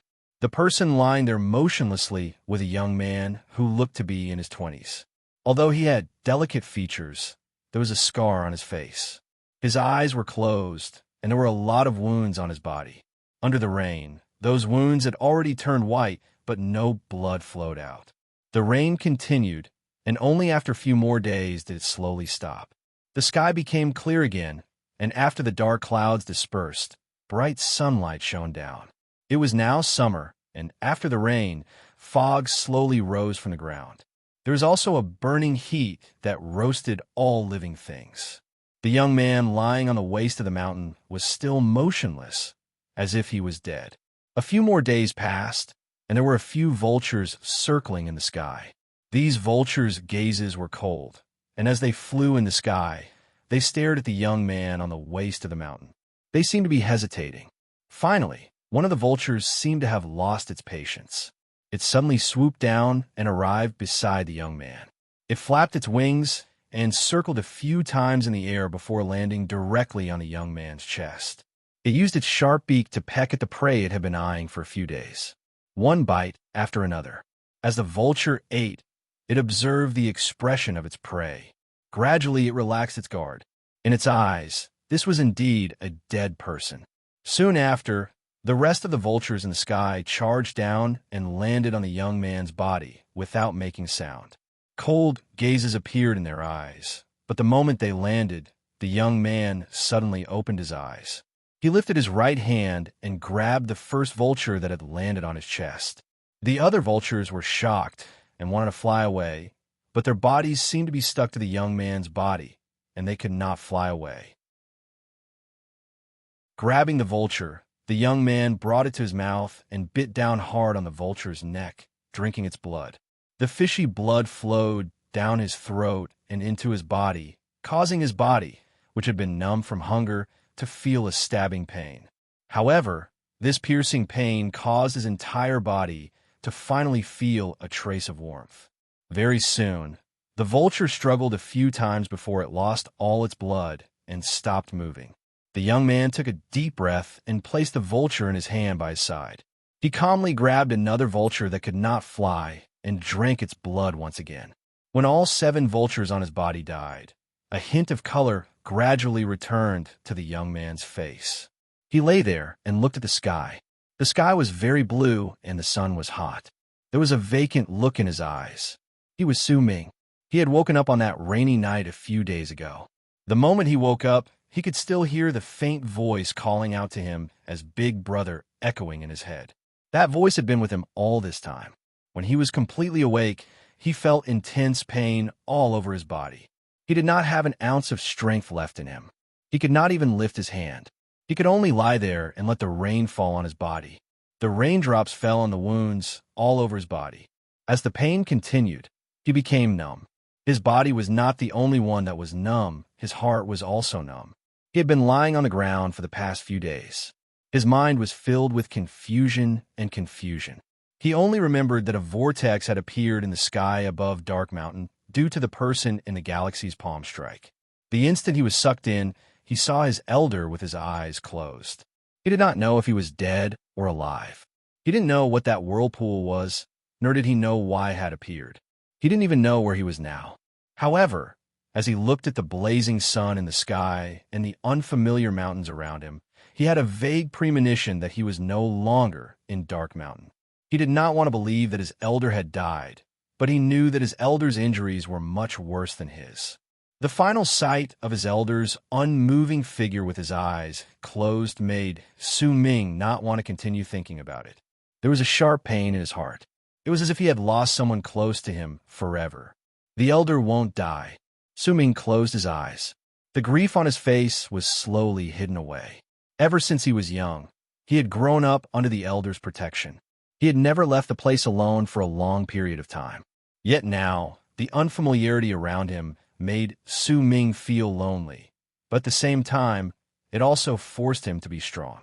When he opened his eyes once again, there was no more grief. It was hidden deep within his heart. No one could see it. His gaze was calm, so calm that it was slightly cold. He struggled to sit up. Under the sun, he sat down with his eyes closed and quietly circulated the qi in his body. Yet the moment his qi started circulating, it immediately turned into a sharp pain that made Su Ming tremble. Yet he gritted his teeth and did not make a single sound. He knew that after forcefully breaking through to the next realm, he had gone through a series of battles and was heavily injured in the end. It had left a deep scar in his body, and that scar had now erupted. The 243 blood veins at the 7th level of the blood solidification realm are still around. But before I fully recover, I can only use them. Su Ming panted harshly. He lifted his right hand and clenched it into a fist. Despite the pain, his expression did not change. He had already learned how to endure pain. I can probably use 100 blood veins. That's equivalent to the peak of the 5th level of the blood solidification realm. But as time passes by, the scar will only grow stronger. I'll become weaker until I die. Su Ming was silent. He circulated the blood veins in his body through the pain. Gradually, the sky darkened and the moon appeared. Su Ming lifted his head and looked at the moon. Rays of moonlight fell on him and surrounded him. They slowly seeped into his body and nourished it. The night passed by quickly. When a morning sun shone on the ground and chased away some of the coldness from the night before, it was once again replaced by heat. Su Ming opened his eyes and let out a breath. His complexion was much better than the day before, but there was still a hint of weakness. Su Ming frowned. He checked his body and sighed. If it weren't for the fact that I've mastered hyperfocus and could use the moonlight to heal my wounds, I'm afraid that I wouldn't be able to unleash the power of the blood veins after this night. Even so, I'm only able to unleash the power of 98 blood veins. I have to solve this problem as soon as possible. I need enough medicinal pills to nurse myself back to health.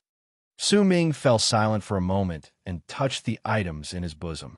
He might have been dragged into the vortex in the void and had no idea how long he had been there, but there were still a few items in his bosom.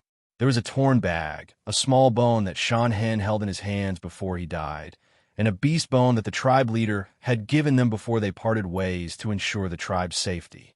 Besides these, there was also a bone sun, a fragment of Dark Mountain statue of the god of berserkers, and a small bottle that was damaged but not broken. There were 2 drops of berserker blood in it. As he looked at these items, Su Ming picked up the fragment of Dark Mountain statue of the god of berserkers. It was this fragment that had sliced through his face when it exploded, leaving behind a scar. Su Ming closed his eyes as he looked at the item. After a long while, he put all the items into the torn bag. There might be something wrong with this item, but at that moment, it was without a doubt his only choice. Once he was done, Su Ming stood up and rubbed the center of his brows with his right hand. There was a contemplative look on his face. He had to rely on himself for everything. He had to be careful and not make any mistakes. This place is unfamiliar. With my current condition, before I fully recover my power, it's not suitable for me to leave the rainforest. The plants here are dense. Perhaps there are some herbs I need here. In silence, a glint appeared in Su Ming's eyes. With a weakness that had always been present in his body, he slowly descended the mountain and used several days to search through the mountain range and the rainforest while remaining cautious and vigilant. The elder isn't here. A few days later, Su Ming sat by a small river in the mountains. He held his chest. The pain in his chest made it impossible for him to hide the sorrow on his face. After a while, Su Ming buried his sorrow with indifference and calmness. He washed his body by the river and looked at his own face reflected in the water. His face no longer had the youthful look of a 16-year-old, but was filled with the faint traces of time. How many years have I been in that vortex? Su Ming touched the scar left behind by Dark Mountain's statue of the god of berserkers on his face. In silence, he washed his body clean and put on his clothes. He also tied his hair up and sat by the river, looking at the sky quietly. Why did the elder's expression change when he saw the plate the man in black robes brought out? The one mentioned by the man in black robes are those people. Two may have died, but based on the words of the man in black robes, there's another meaning to the war. The flag that flew out of the elder's body turned into a starry sky. The man in black robes cried out involuntarily that it was the starry sky of the other world. Why is it the other world? The elder asked me to remember that starry sky. Could it be that my past? Su Ming fell silent. There was a complicated look on his face. The thing that left the deepest impression on him was the person formed by starlight in the changed starry sky. The middle-aged man who looked somewhat similar to him. Who was he? Su Ming had an answer in his heart, but he could not be certain. Is he my father? As all these things happened, Su Ming could sense that there was a huge mystery surrounding him in this matter, causing him to be unable to see it clearly. And where am I now? How far am I from Dark Mountain? Bai Ling, I still remember the promise, but I can't rush over. Su Ming closed his eyes. Xiao Hong, are you all right? When dusk arrived and the sky started to darken, Su Ming left the river and walked towards the rainforest. His back was filled with loneliness and a desolate air as he staggered along the path. The number of chapters was wrong, but he could not change it. He could just treat it as making up for the missing 104 chapters. To be continued. If you like this work, please come to Chidian. Come and vote for me. Your support is my greatest motivation. Chapter 114. In this unfamiliar place, the heat of summer could make people feel suffocated even at night. Every few days, there would also be continuous rainstorms, causing the mud in the rainforest to become muddier and harder to walk through. Su Ming was not used to this. Dark Mountain, where he grew up, might have rainstorms as well, but it was rare for it to be like this. It had been going on for more than a month, and the time it stopped raining was not long. Su Ming's injuries became more severe. The feeling of weakness grew with each passing day. Even if he used fine control to suppress it and used moonlight to nourish it, as time passed by, the number of blood veins he could summon was only around 80. In the deeper parts of the rainforest, there was a small mountain range with many small mountains. Su Ming sat cross-legged in a naturally formed crack on one of the small mountains. There was no water in the area, but the walls of the mountain around him were damp. When he placed his hand on the wall, he could feel cold liquid seeping out. There were some ashes from burnt wood on the ground. This was where Su Ming had been staying for the past few days. This was a naturally formed crack. The interior of the crack was shaped like a gourd. It was neither too big nor too small. It could be used as a place for Su Ming to hide from the rain and quench his pills. There were quite a number of cracks like this in the mountain range. Su Ming did not spend too much time before he found a rather secluded cave. It may be raining non-stop, but the plants here are lush because of it. There are also some strange herbs here. There's even quite a lot of the 1,000-leaf grass I got from Wu Sr. Su Ming's eyes flashed. He lowered his head and looked at the pile of herbs on the ground not too far away from him. These were the herbs he had found during the past month while he walked cautiously through the rainforest in the face of the rain. As he looked at the pile of herbs, Su Ming stood up. He felt as if his entire body was damp, and it made him very uncomfortable.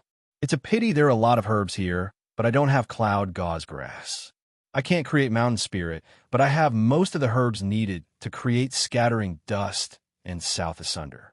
Only, Night Glitter Branch is missing. Su Ming frowned. This was also the reason why he could not create medicinal pills during the past month. Now that he had woken up from his meditative state, he was still thinking about this matter. It was still raining outside. Occasionally, there would be muffled rumbles of thunder. Su Ming was already somewhat used to this sort of sound. He walked forward in silence and arrived at the entrance of the cave through the crack. The first thing he saw was bolts of lightning streaking through the dark sky, stretching into a large sheet of lightning. Soon after, thunder roared once again, as if there was someone roaring in the sky, shaking the earth. The lightning flashed and illuminated the land for a moment, but in an instant, it turned back into darkness. Rain fell from the sky, and a large amount of rainwater crashed into Su Ming's face. Su Ming took a deep breath. The stuffy heat of the season had dissipated slightly. It was actually more comfortable here than in the cave. Even though it was a lot more humid, there was still a slight coolness to it. Su Ming stared at the dark world. Everything in this place was unfamiliar, not even the rain. However, Su Ming no longer showed his loneliness on his face. Instead, he hid it very well. His eyes were calm as he looked at the world, and a pensive look appeared on his face. Without Night Glitter Branch, how am I supposed to quench the medicine? Do I really have to walk out of the rainforest in my weakened state and search for it outside? Su Ming's frown deepened. After a long while, Su Ming sighed softly. Yet at that moment, as thunder rumbled continuously in the sky, a bolt of lightning that looked as if it had split the sky appeared. The instant it sliced through the sky, it seemed to have changed its direction because it was too close to the rainforest. Right before Su Ming's eyes, the bolt of lightning descended in a straight line, and with a bang, it landed in the rainforest. Soon after, a gust of black smoke rose into the sky, and sparks also appeared. The sparks might have been extinguished very soon, but the instant Su Ming saw this scene, his heart trembled. At that moment, a thought flashed through his mind. Night Glitter Branch shouldn't be suitable to grow here. I remember that this herb is very common in Dark Mountain. Every single time I pluck it, sparks will appear. When they fall on my body, I'll feel as if I've been burned by fire.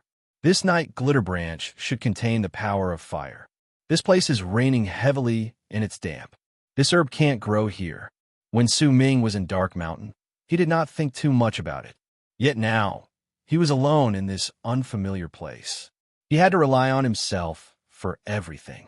His eyes sparkled as he stared at the spot in the depths of the rainforest that was struck by lightning. He took a few steps back and returned to the cave. He picked up one of the herbs from the pile and looked at it with rapt attention. This is iron core pistol. This is... Su Ming flicked it lightly with his finger. Immediately, a clang reverberated in the air, as if metal had crashed into each other. This thing should contain the power of metal. That's why this herb is so sturdy. It's not easy for normal people to pluck it. There's also this purple serpent grass.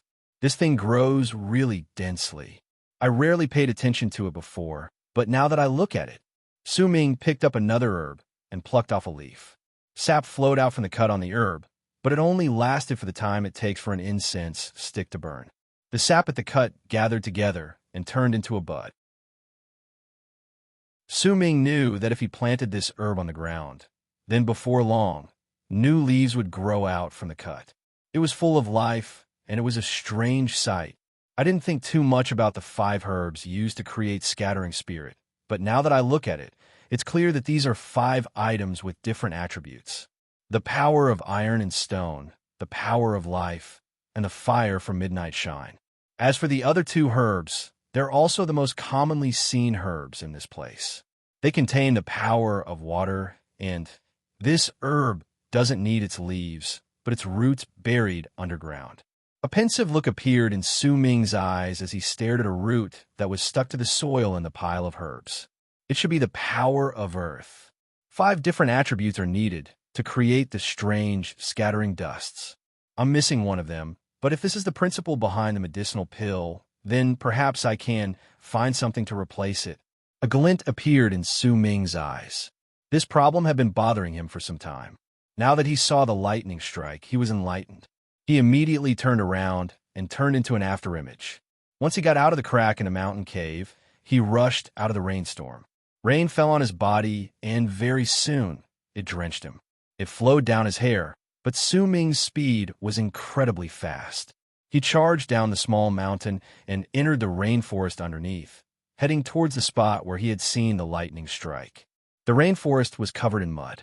There were also an endless amount of rotting leaves that let out a damp smell. Rustling sounds could be heard in the rainstorm. Su Ming moved through the rainforest. His body flickered, and before long, he leaped up and crouched down on a wet branch. Before him, he saw a big tree that reached the sky. That tree was clearly much taller than the other trees, but at that moment, it was already black. Its branches had turned to ash, and it looked like a wreckage. There were still waves of black mist spreading out from the tree. Even if it was raining, Su Ming could still feel the remnants of a terrifying pressure in the area. He looked at it for a moment before he jumped up from the branch and approached the black, withered tree. He lifted his hand and touched its surface. A warm sensation traveled into his body. Even if there was rain on the surface, when Su Ming used a little more strength in his fingers and grabbed it, he could immediately feel the dryness within. The power of lightning is related to fire. When it landed on the tree, it caused the originally damp tree to instantly evaporate all the water vapor in it. It turned dry and started burning after being struck by lightning. In this place, there is nothing else that possesses the power of fire more than this tree that has been burned. Su Ming leaped up, and the 80 blood veins on his body shone with a blood-red light. He struck the tree a few times, and as rumbling sounds reverberated in the air, the bark of the tree was completely torn apart, revealing the heart of the tree that was still emitting heat.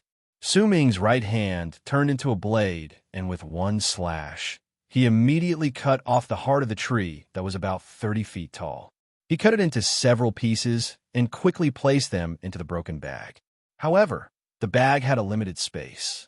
There were still a few pieces that could not fit in. Su Ming carried them on his back and ran through the rainforest towards the mountain cave.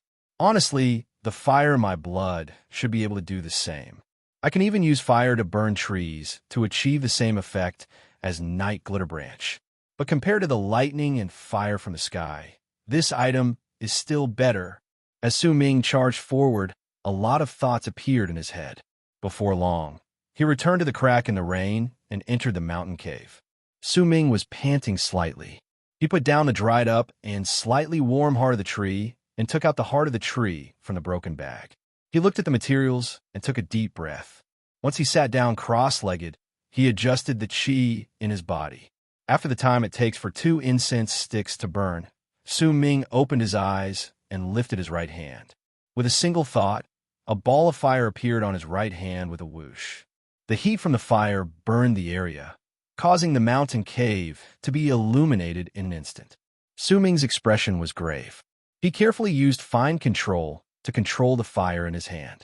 After observing it for a while, he waited for the fire in his hand to stabilize. He quickly took out the herbs needed to make scattering dust from the pile of herbs beside him with his left hand and carefully placed them into the fire in his right hand. This was the first time he came to this unfamiliar place that he could not find a place like Black Flame Mountain. However, due to the fire in his chi and the battle against Bai Tu, Su Ming felt that some parts of him were different from before. For example, this fire. He did not need blood to make it appear. That was why he thought of using his hand as a medicinal cauldron to create the scattering dusts. Su Ming had created the scattering dusts many times and was familiar with each step. However, this was the first time he used his hand as a medicinal cauldron to create the scattering dusts. After a short period of discomfort, he slowly mastered the technique. The heart of the tree, struck by lightning, was the last item he placed into the fire. Su Ming looked at the 5 materials in the fire in his hand melting together. He focused his mind and calmly began creating the scattering dusts. To be continued. If you like this work, please come Chidian. Come and vote for me. Your support is my greatest motivation.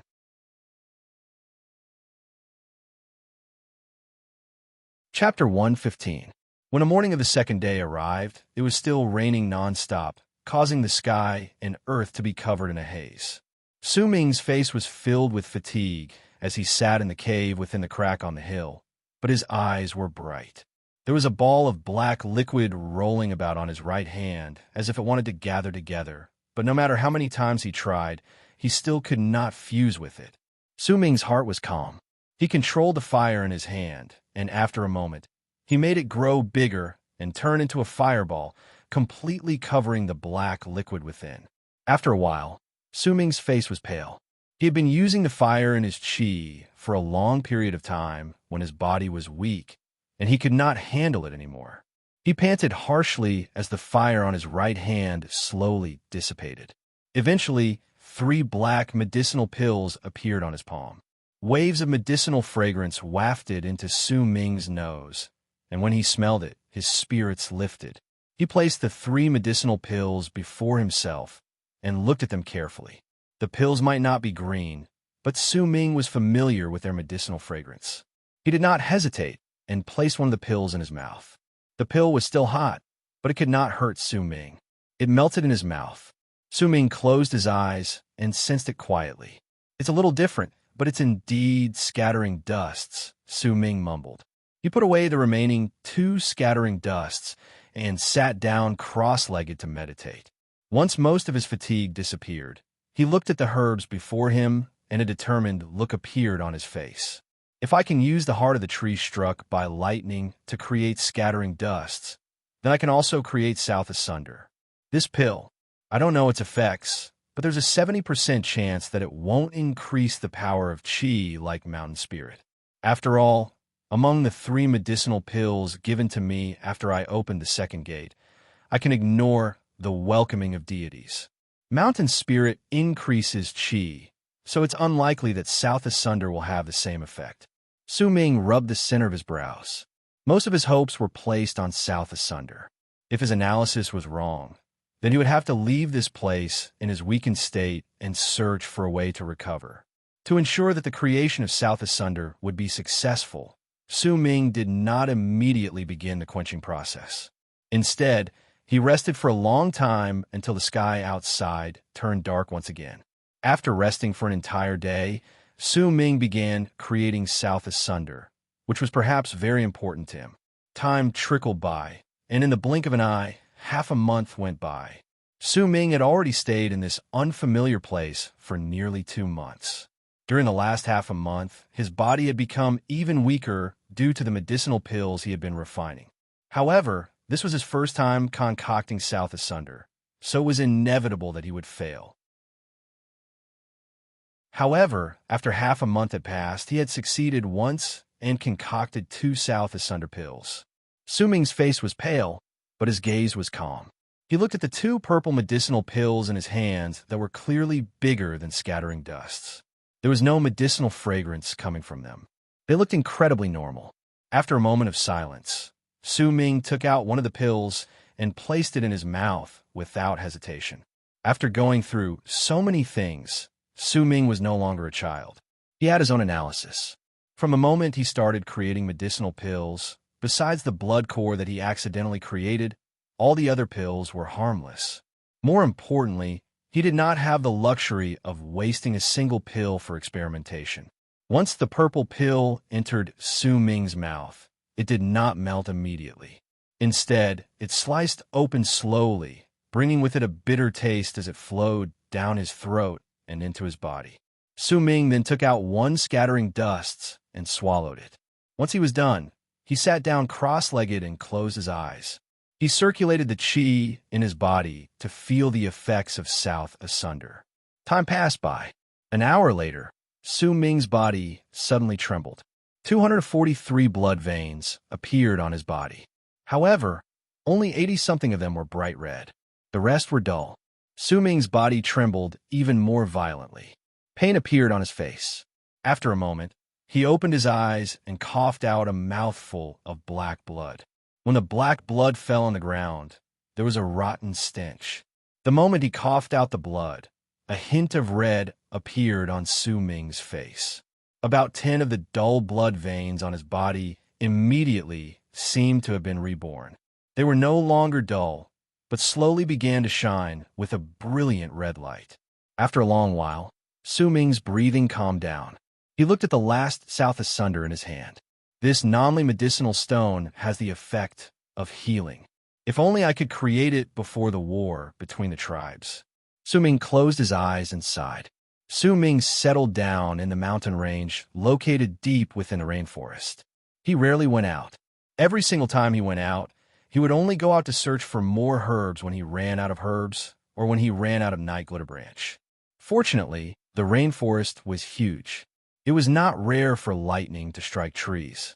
Usually, a single lightning-struck tree could provide him with a large amount of materials. Time passed by quickly. In the blink of an eye, a year went by. During the year, there was a period where there was no rain. However, there was no snow that Su Ming was familiar with either. It was as if this was a place without winter. His injuries were too severe. During the year, even with a large amount of South Asunder, he only managed to recover 190-something chi in his body. He was still a distance away from reaching his peak.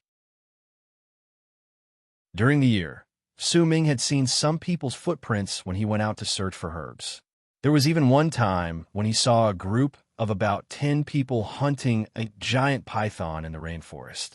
Most of the berserkers were at the 5th or 6th level of the blood solidification realm. There is only one young man among them who had reached the 7th level of the blood solidification realm. From the looks of the people around him, he seemed to be quite famous. They did not wear beast skins, but sackcloth. Most of them used spears as their weapons. Rarely did they use bows. Almost all of them had a black bell tied to their wrists, but did not make any sound. Each of them had a bell on their wrist. However, that young man had 2 on his wrist. However, Su Ming noticed that one of them was a boy at the 5th level of the blood solidification realm. His face was pale, and he looked as if he was sick. He was protected by someone. Su Ming saw 4 bells on his wrists. This was a tribe that was completely different from Dark Mountain and Windstream. When Su Ming was observing them, he did not get too close to them.